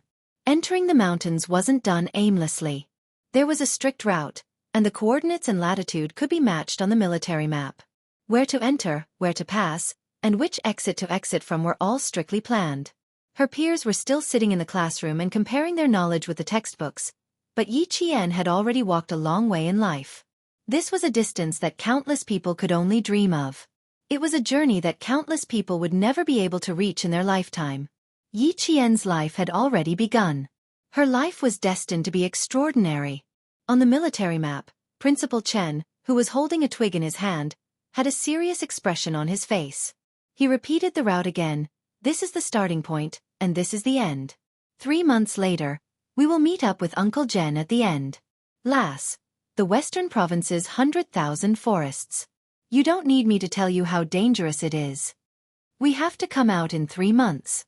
Once we enter the rainy season, there will be more unpredictable dangers. I can, but your old injuries." Yi Qian pursed her lips slightly. She was ultimately worried about Uncle Chen's old injuries. How about we shorten the 3 months to 2 months? Principal Chen looked at Yi Qian coldly and said, "This is the training plan. You agreed to it yourself. You don't have to worry about me. Just take care of yourself." The lass was easily soft-hearted in front of him and Uncle Jen, but he had to make her understand that training was training. There was absolutely no room for discussion. Yi Jian's heart skipped a beat, and she nodded. Her beautiful face, which was like a blooming hibiscus, was serious and cold. Understood. Yi Qian, who realized that she had made a mistake, didn't say anything else. However, she made up her mind to take care of Principal Chen more when the time came. On the 8th of February, Yi Qian and Principal Chen, who were carrying waterproof military backpacks, rushed into the mountains and forests. Along the way, they alerted the enemy by walking through the bushes. They waved their military tongs, which could be used as knives, to cut the vines to open a path. They passed through forests that no one had ever walked through before. Facing the cliff, they prepared to climb the rope. Gritting their teeth, they climbed step by step like a fox. Chapter 348. When they came into contact with the river, they tightened their bags, waterproofed their guns and bullets, then stepped directly into the river, where they did not know if there was any danger.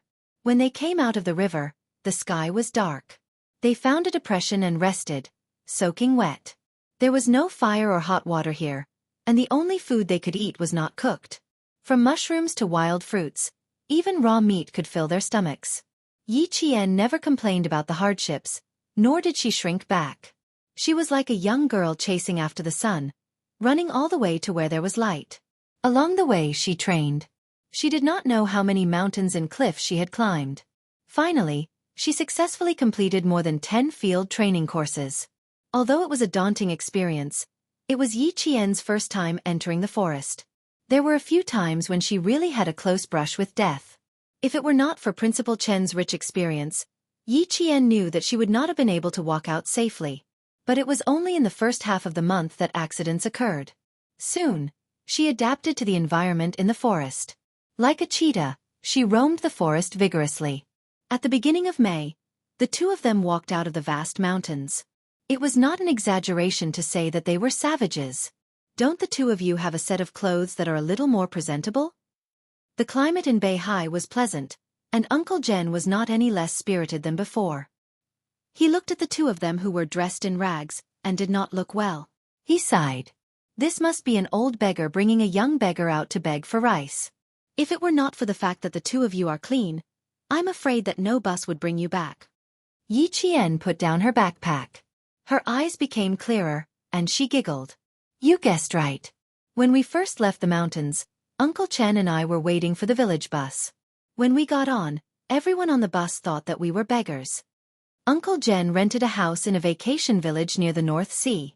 He paid a hefty sum every month just to wait for Yi Qian and Principal Chen to come out. In the holiday village, Yi Qian rested until all the swollen mosquito bites on his body disappeared. He then took a medicinal bath prepared by the local traditional Chinese medicine doctor for half a month, until his blood was rosy and his skin was white and tender. Only then did he return to Fujian town. At the end of May, there were still 20 days left before the middle school exams. Yi Qian returned to Fujian town and appeared in class 1 of grade 3 of Fujian Town High School the next day. When she was in her 3rd year of junior high school, her classmates were still in their 2nd year of junior high school. Even though he was 1 year ahead of them, when the teacher led Yi Qian into the classroom, which had been filled with chatter, immediately fell silent. After a while, the students in the class couldn't help but discuss in whispers. Isn't this Yi Qian? Why is she here? Yi Qian is so awesome that he tore up the notice right in front of the vice principal. Are you here to repeat your studies? Oh my God, that's impossible. Even if she wanted to repeat her studies, she would have done it a year ago. How could she repeat her studies after a year? The homeroom teacher had received instructions from the school leaders. Regardless of what the students were saying, she simply smiled and introduced, "Students, quiet down. This is Yi Qian. I'm sure everyone has heard of her before. From now on, she will be a member of our class. Students, please give her a round of applause to welcome her back to school." The applause was extraordinarily loud. Everyone was curious about the legendary senior who had suddenly appeared in their class. After the applause died down, the homeroom teacher smiled and said, "If you have any questions about your studies, you can look for her. I believe that even if student Yi Qian were to take a year off from school, he would not be worse than any of the students in our class." Even if Yi Qian had left school for a year, she was still a good student in the eyes of the teachers in Fujian town. Chapter 349. The students in the class looked at Yi Qian, who was standing shoulder to shoulder with the teacher at the podium. For some reason, they didn't dare to look her in the eye. Her eyes were clear and beautiful like colored glass, but they also contained a dark and mysterious power that seemed to be able to see into people's hearts. Some of the students who still had some ulterior motives accidentally made eye contact with her and left in a panic in less than half a second. Their backs were drenched in sweat. Yi Qian just wanted to go back to school peacefully and focus on her exams. She didn't mind giving a warning to the restless students. Standing on the podium, she didn't feel like a stranger at all. She could even speak with Rong Qian. The students below the podium secretly sighed. A top student was a top student. She didn't feel any pressure standing next to the teacher. There was one more thing that both boys and girls agreed on. The legendary figure on the podium was even more beautiful than before. Yi Qian returned to school after a year. That day, she caused a stir in the school. She only took half a class to remember all the names of her classmates. After class, whenever someone came up to talk to her, she would call out their names as if they were old classmates. "It's nothing. At that time, I felt that I might not fit into high school life, so I took a year off to relax." Yi Qian patiently explained why she tore up her acceptance letter last year to her classmates who were 1 year younger than her. The explanation of the person involved was naturally more convincing than the rumors and slanders. In addition, Yi Jian spoke at a moderate pace. She spoke like a spring breeze and had her own unique insight. In less than half a day, she gained a firm foothold in the class. Within a day, she had integrated into the group of third-year middle school graduates who were 1 year younger than her. That day, after leaving school, Yi Qian ran into a teacher she was very familiar with. Teacher Ku, who had been her class teacher for 3 years. Now, she was no longer a teacher. Instead, she was a woman who worked at a vegetable stall and bent over 5 buckets of rice all day long. Yi Qian didn't stop after she recognized her. She heard her arguing with a customer over a handful of onions. As she walked away, the corners of her mouth curled up slightly. Teacher Ku, who never knew how to give in to others, would accomplish nothing once she left school.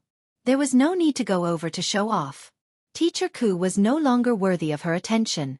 When Yi Qian returned, the person who was most shocked was none other than Mayor Yi, who would be promoted to a leader in the city this year. These past 2 years, Yi Xiaofan's official career had been very successful. He had been the mayor for 2 years, and then he was promoted again. Therefore, he had long put aside Yi Qian, whom he had not heard any news about. Furthermore, because Sun Dongqing had accompanied her daughter, Yi Qian, to live in the provincial capital, Yi Xiaofan had not returned to the village for the past year. He had no idea that Yi Qian, who he thought would never amount to anything, had returned to school. He went to the city for a week for a meeting. When he came back, Yi Qian had already been in class for a week. Yi Xiaofan, who was about to be transferred to the city at the beginning of June, pondered for a moment. His eyes revealed a hint of a sneer as he dialed a number. "Old Hu, you guys are in charge of marking the exam papers of the entire city's examinees, right? Look." His voice gradually trailed off and was drowned out by the chirping of the cicadas in the shade of the trees. His official smile could be seen on his face, but no one could hear what he said next. After the college entrance examination in June, it would be the middle school entrance examination. Yi Qian's name would also appear on the list of examinees. Her appearance caused the invigilators of every class to deliberately circle around Yi Qian to see what this legendary girl was like. Whether she can pass is still a problem. After all, she's a repeat student. Yes, but this student is smart. If she does well in all the subjects, it won't be a problem for her to get into a key high school. It'll be difficult. The repeaters don't have any grades in biology or geography. They can only rely on the results of the past 2 days to get into a high school, unless they get full marks in all the subjects. Chapter 350. While the invigilators were discussing regretfully, Yi Qian remained calm and began the middle school exams. Returning to the examination hall after nearly a year, The speed at which she wrote still surpassed all the other examinees. The invigilator standing beside her was dumbfounded. The speed at which she wrote was something that even the teachers could not catch up with. Politics, history, language, and English were still manageable. After all, they were rote memorization. But mathematics, chemistry, and physics were exams that required thinking. They needed to be calculated. They needed to be calculated on draft paper. But Yi Qian did not need to do that. When the mathematics exam began, the invigilator was shocked. You don't even need to calculate? The stunned invigilator raised his hand to press down on Yi Qian's exam paper. He looked at the legendary girl in surprise. You don't even need to calculate these? Only the last 2 application questions and 1 geometry question were left. When Yi Qian checked the exam paper to see if there were any problems, she had already memorized all the questions and calculated the answers accordingly in her mind. Even if the invigilator stopped her now, it would not delay her answering time. Hearing this, she smiled and said, "Of course I do. I've already calculated it in my mind." She pointed at the draft paper and said, "I can also save paper." The point was not to save paper, the point was. The invigilator took a deep breath and pointed at the exam paper. He forced himself to calm down and said, "Come, you should calculate these questions first. We'll talk after the exam." The last 3 major questions were important and also multiple-point questions. No matter how shocked the invigilator was, he could not delay Yi Qian's exam. He knew that this girl did not score in biology or geography. He originally thought that Yi Qian would need to calculate the last 3 major questions or do some mental calculations. In the end, he saw the girl nod obediently after he removed his hand and she started writing. She really started writing. Just like that. She finished the 3 major questions in one go without a pause. She did not need to use draft paper or do any calculations. She just started writing as if she already had the answers in her mind. After he was done, Yi Qian immediately put the test paper away. He did not want to leave anything that could be used against him. The invigilator did not realize that Yi Qian was wary of him. When he picked out his pen, Yi Qian stood up. "Sir, can I hand in my paper first?" There was no way to confirm if Yi Xiaofan had done anything, but it was always better to be safe than sorry. "There's still 80 minutes to go. Do you want to check the papers again? I'll collect it later." Looking at his watch, the teacher swallowed his saliva. "This question is too fast. No need, I'm done. And teacher, can I hand in my paper and leave the exam hall now?" Yi Qian was already used to her teacher's shocked expression. This time, she deliberately increased her speed to let some people know that his tricks were nothing. Trying to trap her? It was simply daydreaming. Moreover, if they tried to frame her, then don't blame her for not giving them face. The invigilator was a teacher from Chengtang Middle School. When he heard that she was done, he thought he heard wrong and repeated, "Do you want to check the entire test paper? You didn't score in geography and biology, so you can't be careless in these exams." At this point, Yi Qian vaguely remembered that her name had been passed around by the teachers of various middle schools. She looked up and smiled politely. "Yes, I'm sure I'm done. Thank you, teacher." Chapter 351. All right then, put the test paper on the podium. Don't be in such a hurry to leave. The invigilator raised his hand and gestured for Yi Qian to hand in the test paper first before returning to his seat. However, he heard Yi Qian say, "Teacher, if you have any questions, you can ask me outside. Leave the exam room immediately after handing in the test paper. This is the rule." Yi Qian could tell that the invigilator did not have any ill intentions towards him, but he still maintained a high level of vigilance and would definitely not leave any traces of criticism. The invigilator patted his head and waited for Yi Qian to hand in the test paper and leave the exam room. Then, he took out a piece of draft paper and walked out of the exam room. "You came out so quickly. The examinees inside are under a lot of pressure," the invigilator said with a smile. He was expressing his goodwill and did not want Yi Qian to misunderstand that he had ulterior motives. He said, "You did well in the teaching exam. You will achieve your wish." Sigh. Yi Qian's life as a student was not easy. As teachers, they could guess what happened last year if they thought about it. Fortunately, she did not give up on herself. After a year of adjustment, she returned to school. She did not do something stupid that would hurt her loved ones and please her enemies. Where there is destruction there is hope. Where there is evil there is good. And in this world, there is always more good than evil. Yi Qian could feel the invigilator's goodwill and his smile deepened. Thank you, teacher. Even a teacher that he did not know was cheering for him. As he spoke, the invigilator's pen flew across the paper and wrote down a question. Just the question alone took him nearly 3 minutes to write. Come, try to solve this question. After drawing another geometric figure, the invigilator put away his pen. Try to solve this question. We are outside, so you can rest assured. Perhaps he thought of something and smiled at Yi Qian. You have handed in the test paper. Don't worry about anything else. It seemed that he had also heard about why Yi Qian tore up the acceptance letter in anger last year. After taking the pen, Yi Qian smiled and did not ask the invigilator why he wrote a question for him at the last minute. He began to solve the advanced mathematics question on the draft paper. From time to time, there would be leaders walking past the classroom. When they saw a student and a teacher standing outside, they thought that they had caught the cheating student and walked over. After the invigilator's explanation, they stayed back to watch Yi Qian solve the questions with interest. They then saw Yi Qian's clean-looking face. Under the teacher's orders, he was able to remain calm and composed. He lowered his head and quietly worked on the questions. Standing at the side, he had a tranquil and distant temperament. The teachers and leaders who surrounded him all smiled approvingly. After he was done, Yi Qian politely bowed to the teachers and school leaders who were looking at him. He said calmly, I'm done. I'm sorry for wasting your time.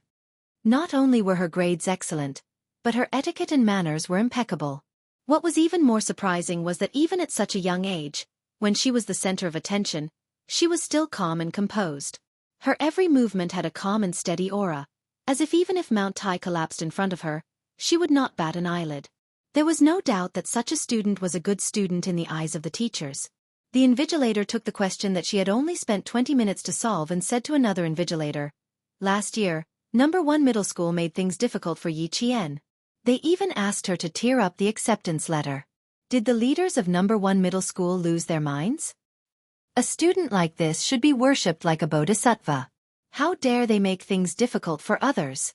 What's the point of being an auditing student? A genius like her. Only she can choose which school she wants to go to. She only used 20 minutes to solve this advanced mathematics question. Chapter 352. Another invigilator took a look and smiled. Mr. Liu, Yi Qian has participated in the World Mathematical Olympiad and won a gold medal. Your question is really not difficult for her to solve. However, I agree with what you said. The leader of No. 1 middle school is really crazy. Yi Qian became the main character of the entire exam. Not only did the teachers pay attention to her, but even the leaders of the various schools came to see her from time to time. And Yi Qian's name was the name that teachers mentioned the most in class a few years later. Geniuses were born from luck. Yi Qian was like a sword that pierced through the sky and swept through the entire Anyang city. 2 days later, after the exam, all the examinees' exam papers were sealed and sent to the city for marking. Yi Xiaofan, who had been waiting for news, received a call from old Hu in the afternoon. He answered the phone with a smile, but when he heard the first sentence, "It's not easy," his face instantly changed and he said coldly, "Not easy? Old Hu, aren't you the one who has been handling this? Old Yi, you want Yi Qian's exam papers to be invalid. Aren't you making things difficult for me? Her exam papers were specially modified. They didn't even go through our hands. The army sent 2 captains, an invigilator, and a notary to the province for marking. You still have the nerve to be angry? I'm not even angry with you. If I didn't find Yi Qian's name familiar, I would have been fucking invited to the Commission for Discipline Inspection for tea."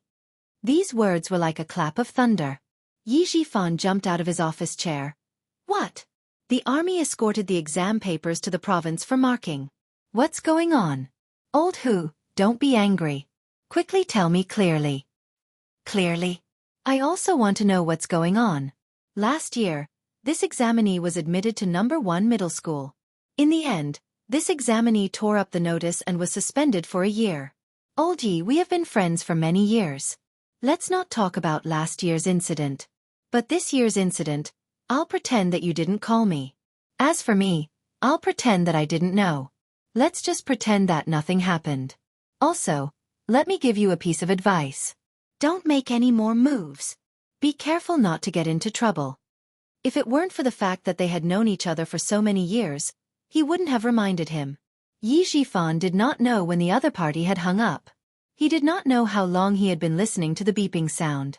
He sat there in a daze for a long time before he slowly put down the phone. Originally, he thought that it was just a matter of moving his finger.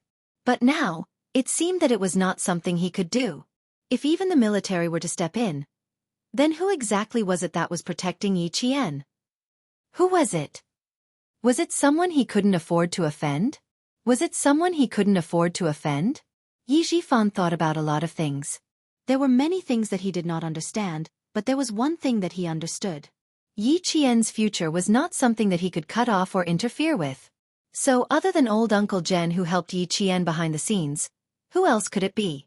Yi Xiaofan sat quietly in his office for a while. He looked at the time, then stood up with a tense expression and left the office.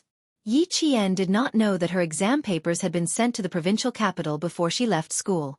She was talking and laughing with her classmates in the same exam room as her as she walked out of the school gates. She felt a cold and heavy gaze on her. She was talking to her classmates when she raised her head indifferently. Her cold and sharp gaze swept in the direction of the gaze. She saw Yi Xiaofan standing in front of her in a formal suit with a gloomy expression on his face. When he saw her suddenly look over, he was caught off guard. Soon, he walked over with a cold expression. Chapter 353. Seeing this, Yi Qian's eyes turned slightly cold. He whispered a few words to his classmates, then smiled and said goodbye to them. When Yi Xiaofan walked over, he maintained his smile and even took the initiative to speak. Mayor Ye's face is unfriendly. Who in Fujian town would dare to offend you? Yi Qian, I've really underestimated you. Uncle Yi Xiaofan was not very calm. He gloomily stared at his niece, who was giving him a headache. Do you want to force our family to be unhappy before you give up? These words were really unreasonable. However, it was impossible to reason with their family. Yi Qian smiled coldly. Mayor Yi is really interesting. Could it be that all officials are as unreasonable as Mayor Yi? What does it have to do with me whether your family is happy or not? You go your way, and I'll go mine. Mayor Yi, be careful with your words. A dignified mayor was actually being lectured by Yi Qian. Yi Xiaofan's face darkened. He looked around and saw a few people who looked like teachers looking at him several times. His eyes darkened as he shouted in a low voice. Don't try to argue with me here. Come over here. I have something to ask you. Being an official was different. His face darkened and he shouted, but his imposing manner did not scare Yi Qian. Instead, it scared the students passing by. Yi Qian raised his eyebrows and looked over with a cold gaze. He said with a smile that was not a smile, Do I have to go with you just because you ask me? Mayor Yi, your authority is really strong. Sorry, I have a strong temper that cannot be subdued by force. If you talk to me nicely, I might give you some face. Sorry for being so rude. Goodbye. He naturally left as soon as he said he would. Why would he give him any face? Yi Xiaofan was so angry that he almost lost control of his authority. He quickly stepped forward to block him and said sternly, Yi Qian, don't forget that I am your uncle. Uncle? Now you remember that you are my uncle?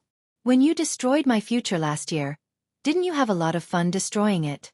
Yi Jian, whose expression didn't change, smiled and said coldly with a sarcastic expression, Basically, you're my enemy, Mayor Yi. Do I still need to speak softly to an enemy? He enjoyed Mayor Ye's change of expression. TSK TSK TSK. Green, white, red. It was really interesting. Last time, I said that Mayor Ye's family better not provoke me.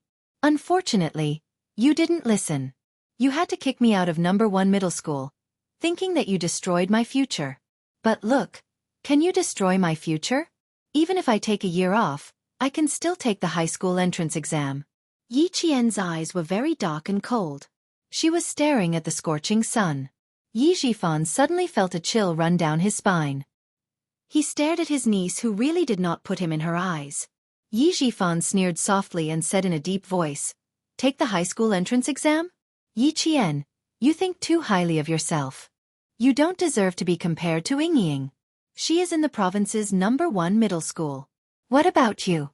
Even if you take the high school entrance exam again, you can forget about surpassing Ying. Yi Qian, you are just a child with no one to rely on. What ability do you have to make things difficult for me? What ability do you have to think that you are better than Ying, who has the help of her parents? Look at you. Once something happens, you can only withdraw. You can't even go to a good high school. Yi Qian, if you are really smart, you should know how to lower your head. Chapter 354. His voice became colder and harsher, and the threat in his voice deepened. No matter who is supporting you, you can only survive if you learn how to lower your head. Otherwise, no matter how good your grades are, there are still people who can make it so that you can't enter a school or study. Yi Xiaofan had calculated everything. As long as Yi Qian showed even the slightest bit of fear, he would be in the palm of his hand. He thought that by threatening Yi Qian like this, he would be able to see the fear on Yi Qian's face. After all, she was still a child. Faced with the stern reprimand of an adult, she would more or less feel afraid. As long as she was afraid, he would be able to convince her to give up her studies. Then, he would use some tricks to make it so that she would never be able to return to the southern province. His threat made Yi Qian's gaze shift slightly. Was there a test in his threat? A possibility flashed through Yi Jian's mind.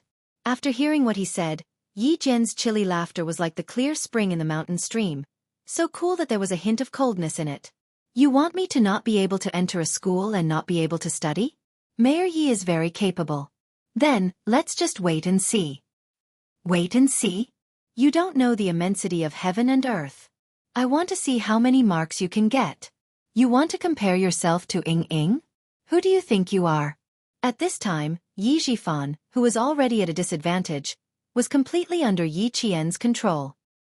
He looked at Yi Qian with a gloomy gaze and revealed an arrogant expression. Yi Qian, uncle will wait for you to cry and beg me. Who does Ying think she is? I really don't want to compare myself to her. As for crying, please wait and see, Mayor Yi. By the time he finished speaking, Yi Jianqian had already replied with a smile. Also, Mayor Yi, be careful that you don't fall from your horse. Officials were most afraid of hearing others say that they had fallen from grace, and Yi Xiaofan was the same. When he heard this, his expression was already ugly, and now he was so angry that his face turned the color of pig liver. When Yi Qian saw his expression change again, his laughter became even more crisp. When he left, Yi Xiaofan's face was still as dark as the bottom of a pot. He gloomily looked at Yi Qian's back as he left, and gloomily said, "You refused a toast only to drink a forfeit. Let's see how long you can be arrogant for. You want to compete with Ying? You're overestimating yourself." From the beginning to the end, he did not have the confidence to say that one sentence from him could make Yi Qian unable to read. This was because he knew that this exam was not something he could touch.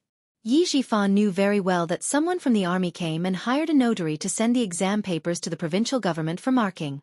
However, he was still angry and wanted to threaten Yi Qian. He also wanted to find out if she really had someone supporting her from behind.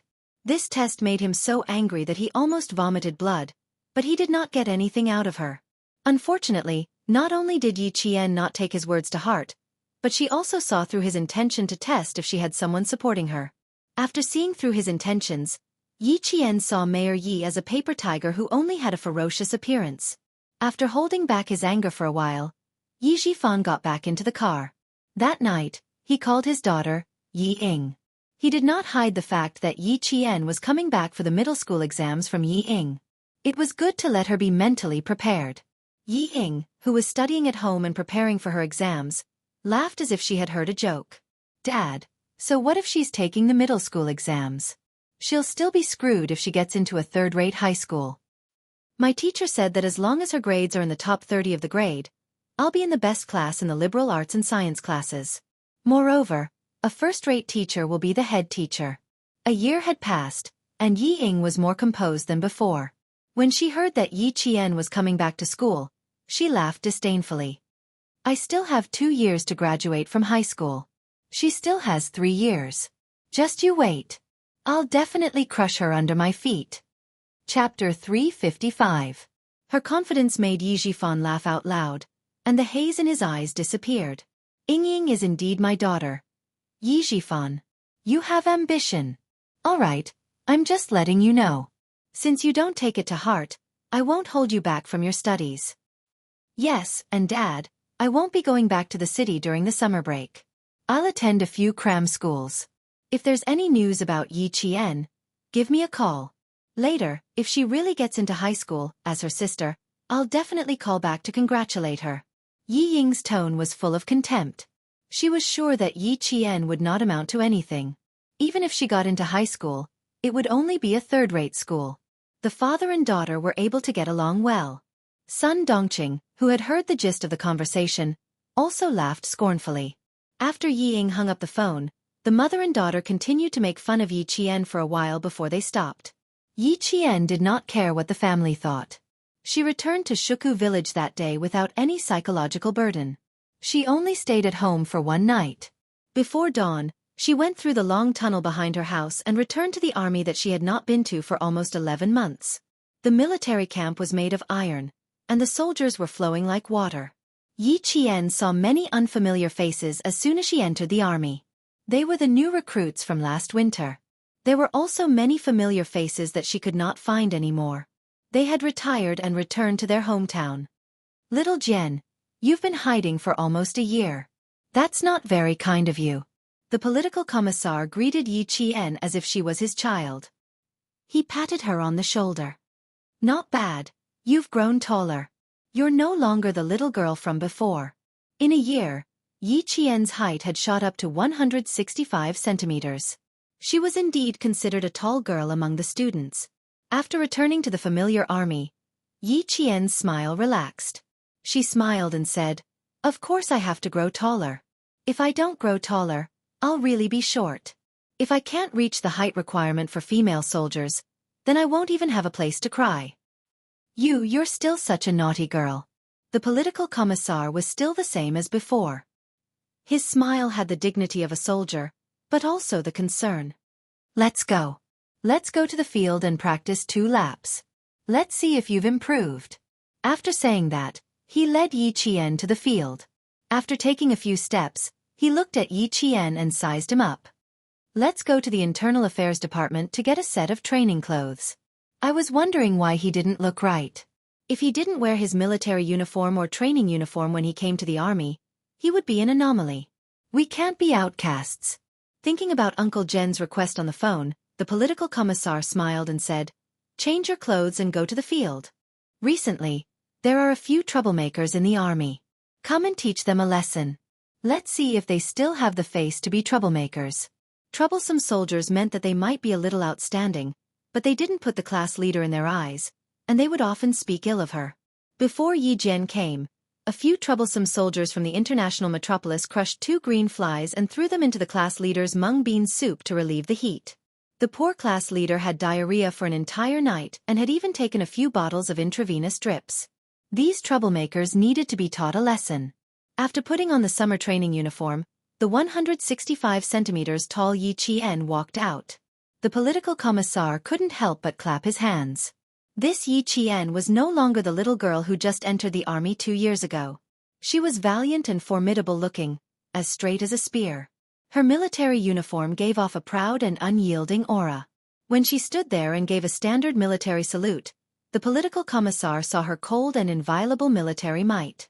She was only 16 years old, and she was still a high school student, but she already had this kind of military might. Chapter 356. Good. As expected of the soldiers taught by the 2 old revolutionaries. Good job, Yi Qian. She was a soldier when she put on her military uniform, not a little girl. The political commissar did not return the salute.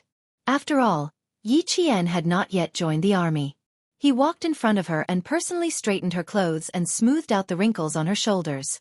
Go, Yi Qian. Your hot-blooded youth should be showered in the military camp. Don't praise me. However, the military camp is indeed my favorite place.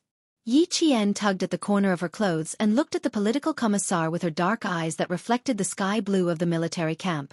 She smiled and said, "Forget about taking care of the troublesome soldiers.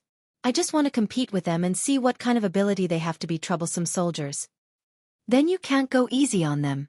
One of the troublesome soldiers comes from a wealthy family. He is indeed quite capable. He has learned self-defense and his physical fitness test was excellent. Amidst the laughter of the political commissar, the first thing Yi Qian did when she returned to the military camp was to fight with the troublesome soldiers. When Yi Qian was angry, the veterans who knew her knew how ruthless she was. When they saw her taking care of the troublesome soldiers, they all laughed and waited to see how Yi Qian would deal with those arrogant new recruits.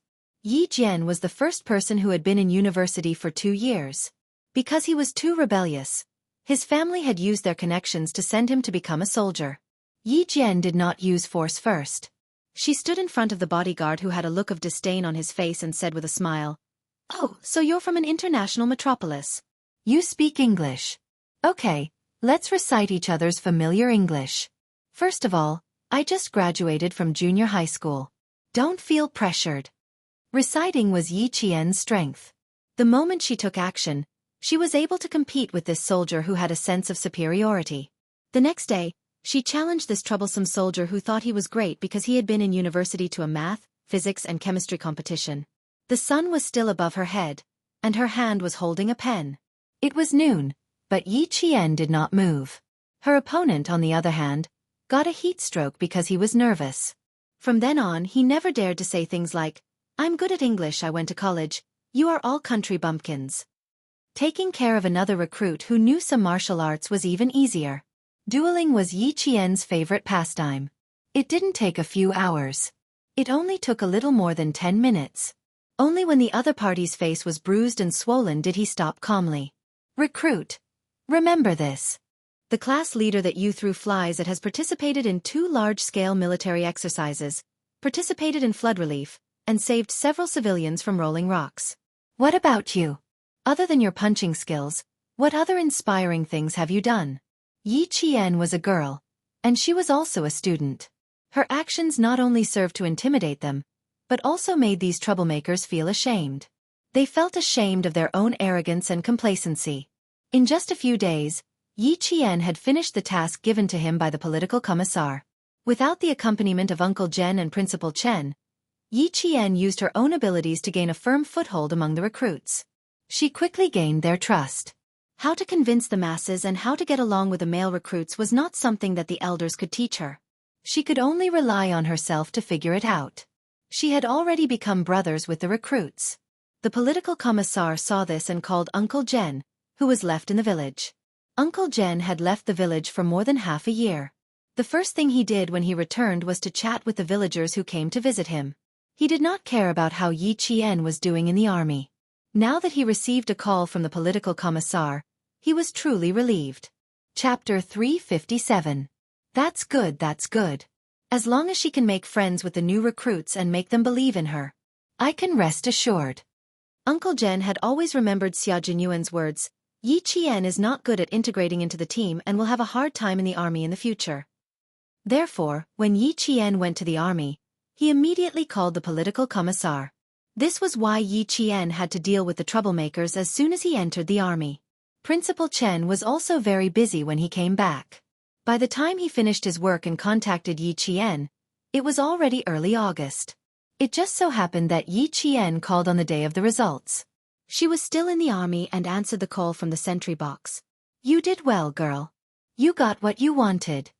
Before Principal Chen could report the results, Yi Qian, who was already confident, said with a smile, "Even if you don't tell me, I know how I did." After that, he reported the results. It was only 5 points lower than the actual score. Without the biology and geography scores, except for the Chinese essay, which was deducted 3 points, Yi Qian got full marks for all the other subjects. Yi Qian even lowered the score for the Chinese essay by 5 points. Yi Qian did not become the top scholar in the province, but he still got 4th place in the province. When the principal of No. 1 middle school found out about Yi Qian's results, he regretted it so much that his intestines turned green. They had forced such an excellent student to leave the school last year. However, when he thought about Yi Xiaofan's current status and the fact that the Provincial Education Bureau had warned him not to publicize Yi Qian's results, the principal could only sigh inwardly. He did not show it on his face at all. When the provincial high school entrance exam results came out, Yi Xiaofan, who had been keeping an eye on it, did not let it go. He immediately called old Hu, whom he knew from the Municipal Education Bureau. Yi Qian's results had been intentionally concealed by the Provincial Education Bureau. Old Hu, who was from the Municipal Education Bureau, naturally could not find out anything. If he could not find out anything, it meant that he did not get into the school. I only have the results of those who have been admitted to high school. Yi Qian's name is not on my list. Old Hu scanned the system but couldn't find it. When he saw Yi Xiaofan paying so much attention to the examinee's results, he couldn't help but feel puzzled. I say, Old Yi, why are you so concerned about this examinee's results? If I remember correctly, you only have one daughter, Yi Ying, right? She seemed to have thought of something and tried to tease him. The candidate's surname is also Yi. Could she be an illegitimate daughter that you don't want to acknowledge?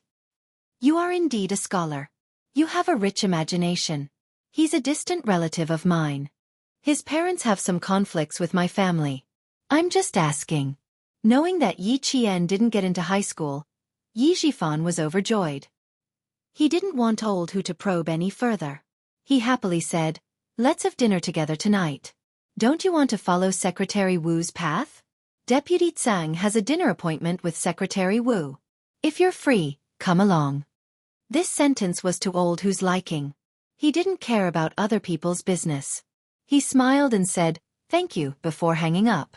When Yi Qian didn't get into the school, Yi Xiaofan was happy. Naturally, Yi Ying and Sun Dongqing were also happy. "Stupid girl, I told you she's a good-for-nothing. Look, it's obvious that she doesn't have the life to study." Sun Dongqing looked at her daughter who had blossomed into a flower. She couldn't hide the pride in her heart. She said harshly, "Ying, your sister didn't get into the school. You should give her a call later to comfort her."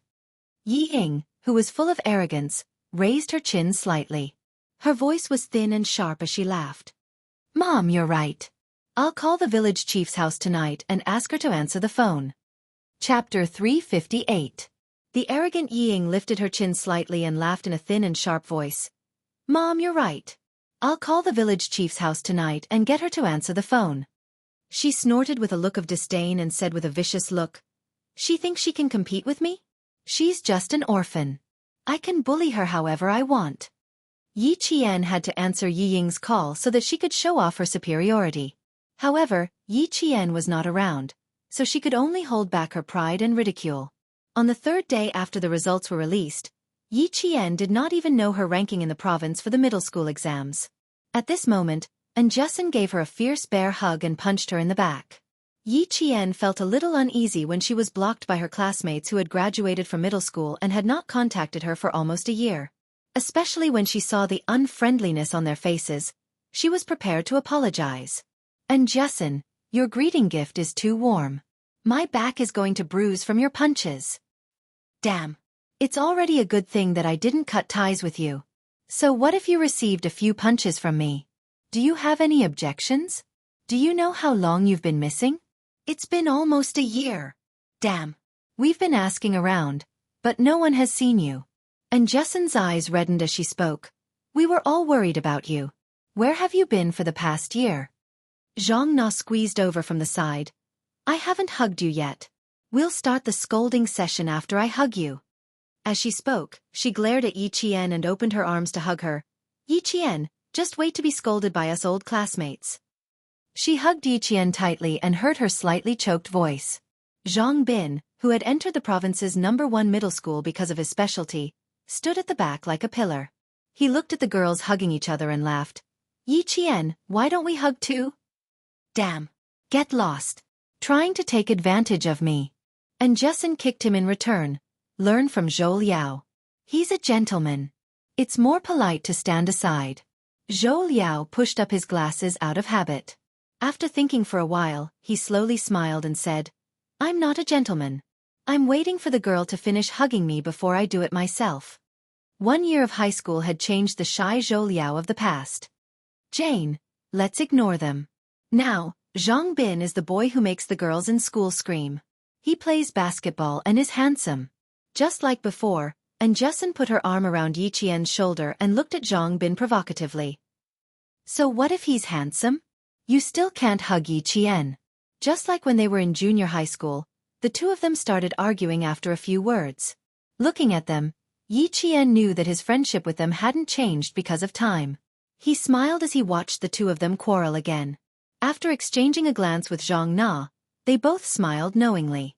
As for why, it was probably the thoughts of those young men and women. After laughing and arguing, the few of them sat in the bamboo forest behind Yi Qian's house. Each of them had a bamboo chair and held watermelons that had been soaked in well water in their hands. They talked about their high school lives and their academic results.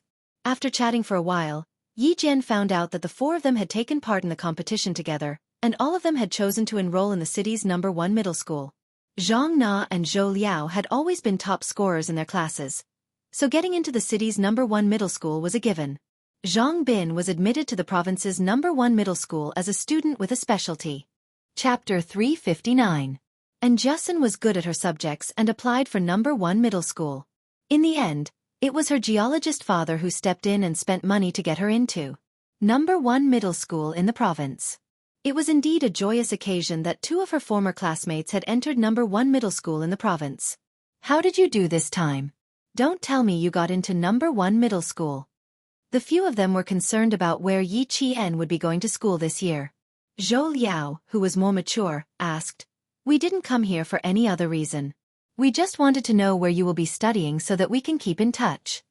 As soon as he spoke, Yi Qian could clearly feel the nervousness on their faces. They were worried that she would be upset. Ming Yan's eyes moved like water in the swaying bamboo shadows. Looking at their nervous faces, a bright smile bloomed on her face. Yi Jian raised her eyebrows and said leisurely, "You should have done well in the exam. You have also received the notice." "Damn. You scared me to death." After Justin heard this, she let out a long sigh of relief and took a deep breath. She had been holding her breath, waiting for Yi Qian to speak. Great. When school starts, I can tell that bitch Ying. Let's see if she can still be so smug." She screamed happily as she jumped up from the bamboo chair and pounced on Yi Qian. She was so fierce and inaccurate that Zhang Bin cried out in shock, "Tomboy, be gentle." He was afraid that she would fall. "You're a human sandbag. You're really heavy." Yi Qian was also worried that she would fall. He quickly stood up and hugged her. He joked, "You're already a year older. Why are you still like a child?" Zhang Na smiled and glanced at the nervous Zhang Bin. She pursed her lips and laughed alone. "Tell me, where will you be studying? Hurry up and tell me." And Justin, who had pounced on him, sneaked her hand under Yi Qian's armpit and tickled him. She asked cheerfully, "Hurry up and tell me, or Nana and I will do it together." Tickling was nothing. Yi Qian opened his arms and smiled. "Come, tickle me all you want. I won't laugh when you touch me. You're so stubborn." After scratching for a while, Justin gave up.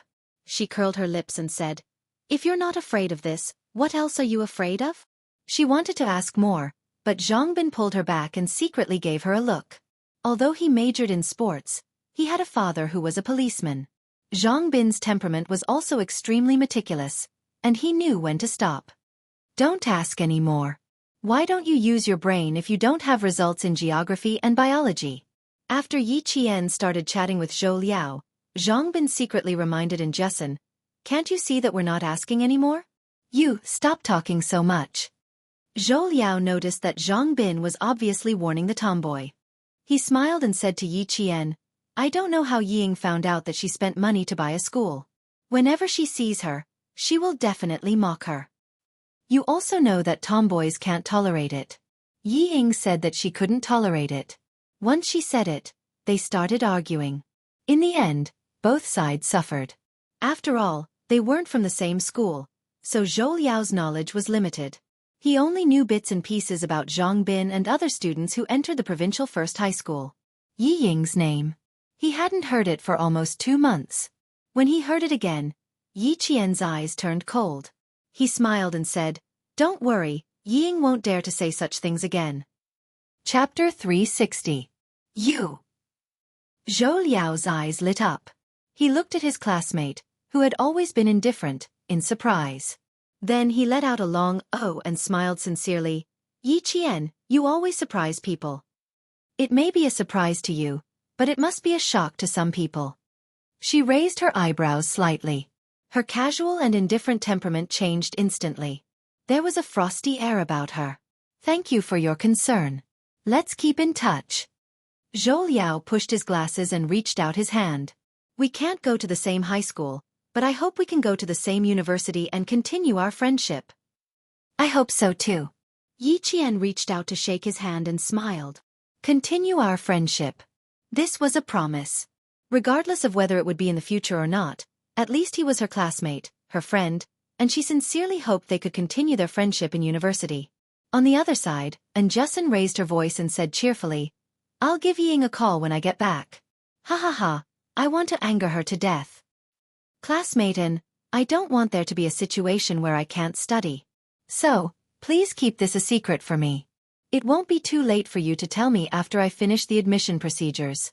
Yi Qian, who already knew that his results were concealed by the Provincial Education Bureau, immediately stopped her with a smile. I really can't tell you now. I'll only tell the four of you. After a short silence, there were four voices of assurance in unison. Uncle Jen, who was enjoying the cool air in his house, heard the laughter coming from behind the house. The old man, who was lying in the rocking chair, gently fanned himself with his eyes closed. He didn't want to disturb the gathering of the young men. Since school was about to start, the four of them stayed over at Yi Qian's house for a night and left early the next morning. And Justin was still reluctant to leave after getting into the car. She squeezed out 2 drops of tears and held Yi Qian's hand. You heartless person. You must remember to write me a letter, or else. This is too embarrassing. Hurry up and pull her into the car. Yi Qian, who was covered in goosebumps, pulled his hand away and motioned for Zhang Bin to pull her into the car. Everyone in the car was watching. And Justin laughed heartily. The car started, and Yi Qian saw 4 hands reaching out of the car window, waving goodbye to him. This was what friends were like. Because they were worried about you, they traveled thousands of miles just to see you. A week after they left, Yi Qian walked out of the village again with a letter of acceptance in his hand. He went to the province to study alone. Compared to last year, his state of mind was different this year. The car drove along the mountain road, bringing Yi Qian to a vast space. That was the provincial capital where she would be living for the next 2 years. Since someone was spouting nonsense and thought that it was a great thing to be admitted into the provincial first school, then she naturally had to walk in front of her and tell her that it was not a great thing to be admitted into the provincial first school. If she could pass the exam the first time, she could also pass the exam the second time. The provincial first high school. In the end, Yi Qian chose the provincial first high school. The train ticket was the same as before. It left at 8:30 p.m. and arrived at the provincial capital train station early in the morning. Yi Qian, who was taking the train to the provincial capital for the 3rd time, quickly found her seat. This time, she did not buy a sleeper ticket. Instead, she chose a more affordable seat ticket. She rode the bumpy train all the way to the provincial capital. When Yi Qian got off the train, she smelled like sweat. She ran to a travel agency near the train station and spent a few yuan to take a shower. She then changed into a clean set of clothes before coming out. Chapter 361. The travel agency was quite close to the train station. As soon as Yi Qian walked out of the travel agency, she suddenly heard a search broadcast from the train station. The broadcast was looking for a girl named Yi Qian. Student, short-haired, 165 centimeters tall. Name, identity, hairstyle, height. All of these were possible. Yi Qian froze for a moment as she held onto her luggage and thought of a possibility. Could it be that Uncle Chen knew from Grandpa Jen that she was coming and came to get her early in the morning? Thinking of this possibility, Yi Jian ran to the broadcasting room of the train station as fast as the wind after hearing it. The broadcast room was in the train station. Yi Qian found a staff member. The staff member looked at her student ID and took out his walkie-talkie to contact the broadcast room. Broadcast room, broadcast room. Yi Qian is in Gate A of the train station lobby. Yi Qian is in Hall A of the train station lobby. After repeating this, he said to Yi Qian, just wait here. The person looking for you will be here soon. He looked at Yi Qian and said sternly, children shouldn't run around. The train station is crowded and messy. Someone like you who is fair and clean, and also a student, is a perfect target for human traffickers. He treated Yi Qian as a child who had been separated from her parents. She didn't argue and accepted the kind reminder politely. I'm sorry for the trouble. Then I'll just wait here, right? Stand on my side. Don't run around. The staff member was a middle-aged man in his 40s. He probably had a child around Yi Qian's age at home. He spoke as if he was reprimanding his own child. It will take about 10 minutes to get here from the broadcast room. Just wait here, okay? Yi Qian always gave people the impression that she was well-behaved and obedient, especially when she smiled. When her clear eyes curved into crescents, she was the standard image of a well-behaved girl. She quickly nodded and didn't say anything. The staff member didn't have the heart to say anything more. Instead, he softened his tone and said, "You students don't know anything. You think you're an adult now that you've grown up. How much do you know about the evil in people's hearts? Uncle isn't scolding you on purpose. I'm just reminding you." She smiled slightly. Although she was standing obediently to the side, she was like a winter plum blossom swaying with a faint fragrance. She was proud and elegant. "Little fox, your appearance is really bewitching. Fortunately, I met you in the mountains and saw your boldness. Otherwise, I might have been fooled by your obedient appearance." Yi Jian, who was chatting with the staff, suddenly felt a gaze full of tenderness fall on her from the front. She thought it was Headmaster Chen, so she looked up happily. Her palm-sized lotus face was smiling, like the dew on a lotus leaf in the morning, so clear and pure. Uncle was already at the tip of her tongue, but she quickly swallowed the word back down her throat. Yi Qian was shocked when she saw who was looking at her. A handsome man stood in front of her. His features were handsome, and he exuded a noble aura. He was wearing khaki trousers made of linen and a pure white shirt. It was casual wear, but on him, it not only made him look casual, but also incomparably elegant. It had been more than a year since she saw the dangerous man she had forgotten. Yi Jian's heart skipped a beat when she saw him again. Her reaction was, "Why is he here?" Chapter 362. The staff member looked at Yi Qian, then turned to look at the man walking over. She laughed and said, "Your brother is here. Hurry, stick close to your brother next time. Don't get separated again. You're making people worry." She mistook Yi Qian and Xia Jinyuan as a pair of siblings. There was no other reason other than the fact that the two of them had a similar temperament. They were like steel and spears, exuding a biting cold aura. Before she could explain, Xia Jinyuan, who was dressed casually, walked over and politely apologized to the staff member. "Sorry for the trouble." Even the words he used were the same as Yi Qian's. What made Yi Qian feel most awkward was that after taking 2 steps, the staff member turned back to look and muttered, "What kind of parents do they look like to have such a pair of good-looking children? They're a little too handsome." Both of them had sharp ears and eyes. No matter how soft the staff member's voice was, they could hear it clearly. The man who was as white as snow in spring laughed. The staff member was quite thoughtful. Wasn't he her brother? However, the word brother was different from the word brother. He really wanted to hear her call him brother. "You're stunned just because I'm here?" Xia Jinyuan's clear voice came slowly. There was a hint of a smile in his voice, and it was as intoxicating as wine. "Brother came from afar. Why is my little sister so cold? She didn't even give me a warm hug." There was no warmth, no surprise, and no surprise. Her expression only said, "Why are you here?" Her indifference made Xia Jinyuan, who had been waiting for her for a few hours, feel sad. "His little fox. You're really cruel. Even if it was an old friend meeting, there should at least be a little surprise." However, she was so unique. Why did he even appear in front of her? Yi Qian choked on the words, brother, and little sister. Her fair face flushed red. She glanced at him and said calmly, "I don't have a brother. Captain Xia, don't randomly acknowledge people as family." It had been a year since they last met, but Xia Jinyuan was still the same Xia Jinyuan from a year ago. He was still flirting with her and teasing her. "I'm older than you, so it's fine for you to call me brother." The shade of crimson on her face was truly breathtaking.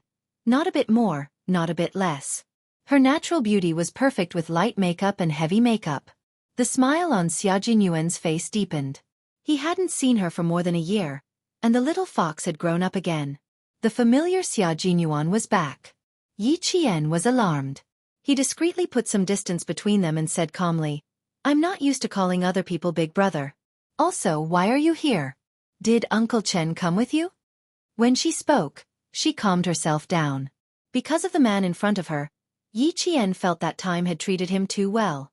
He was not a soldier serving in the military, but a young man who was as white as snow in spring. He was elegant and radiant. His calm tone concealed Yi Qian's intention to put some distance between them. Just as Xia Jinyuan thought, she was not surprised at all when facing him. Xia Jinyuan, who quickly recovered from his sadness, raised his eyebrows and naturally took the luggage in her hand. He smiled and said, "Uncle Chen is very busy now. It takes some time to get used to a new working environment. He's not free today, so he asked me to pick you up at the train station." "Uncle Chen is not free? How would he know?" Yi Qian stopped and did not immediately follow him. Xia Jinyuan took 2 steps forward and realized that she was still standing in the same place. He smiled and walked back.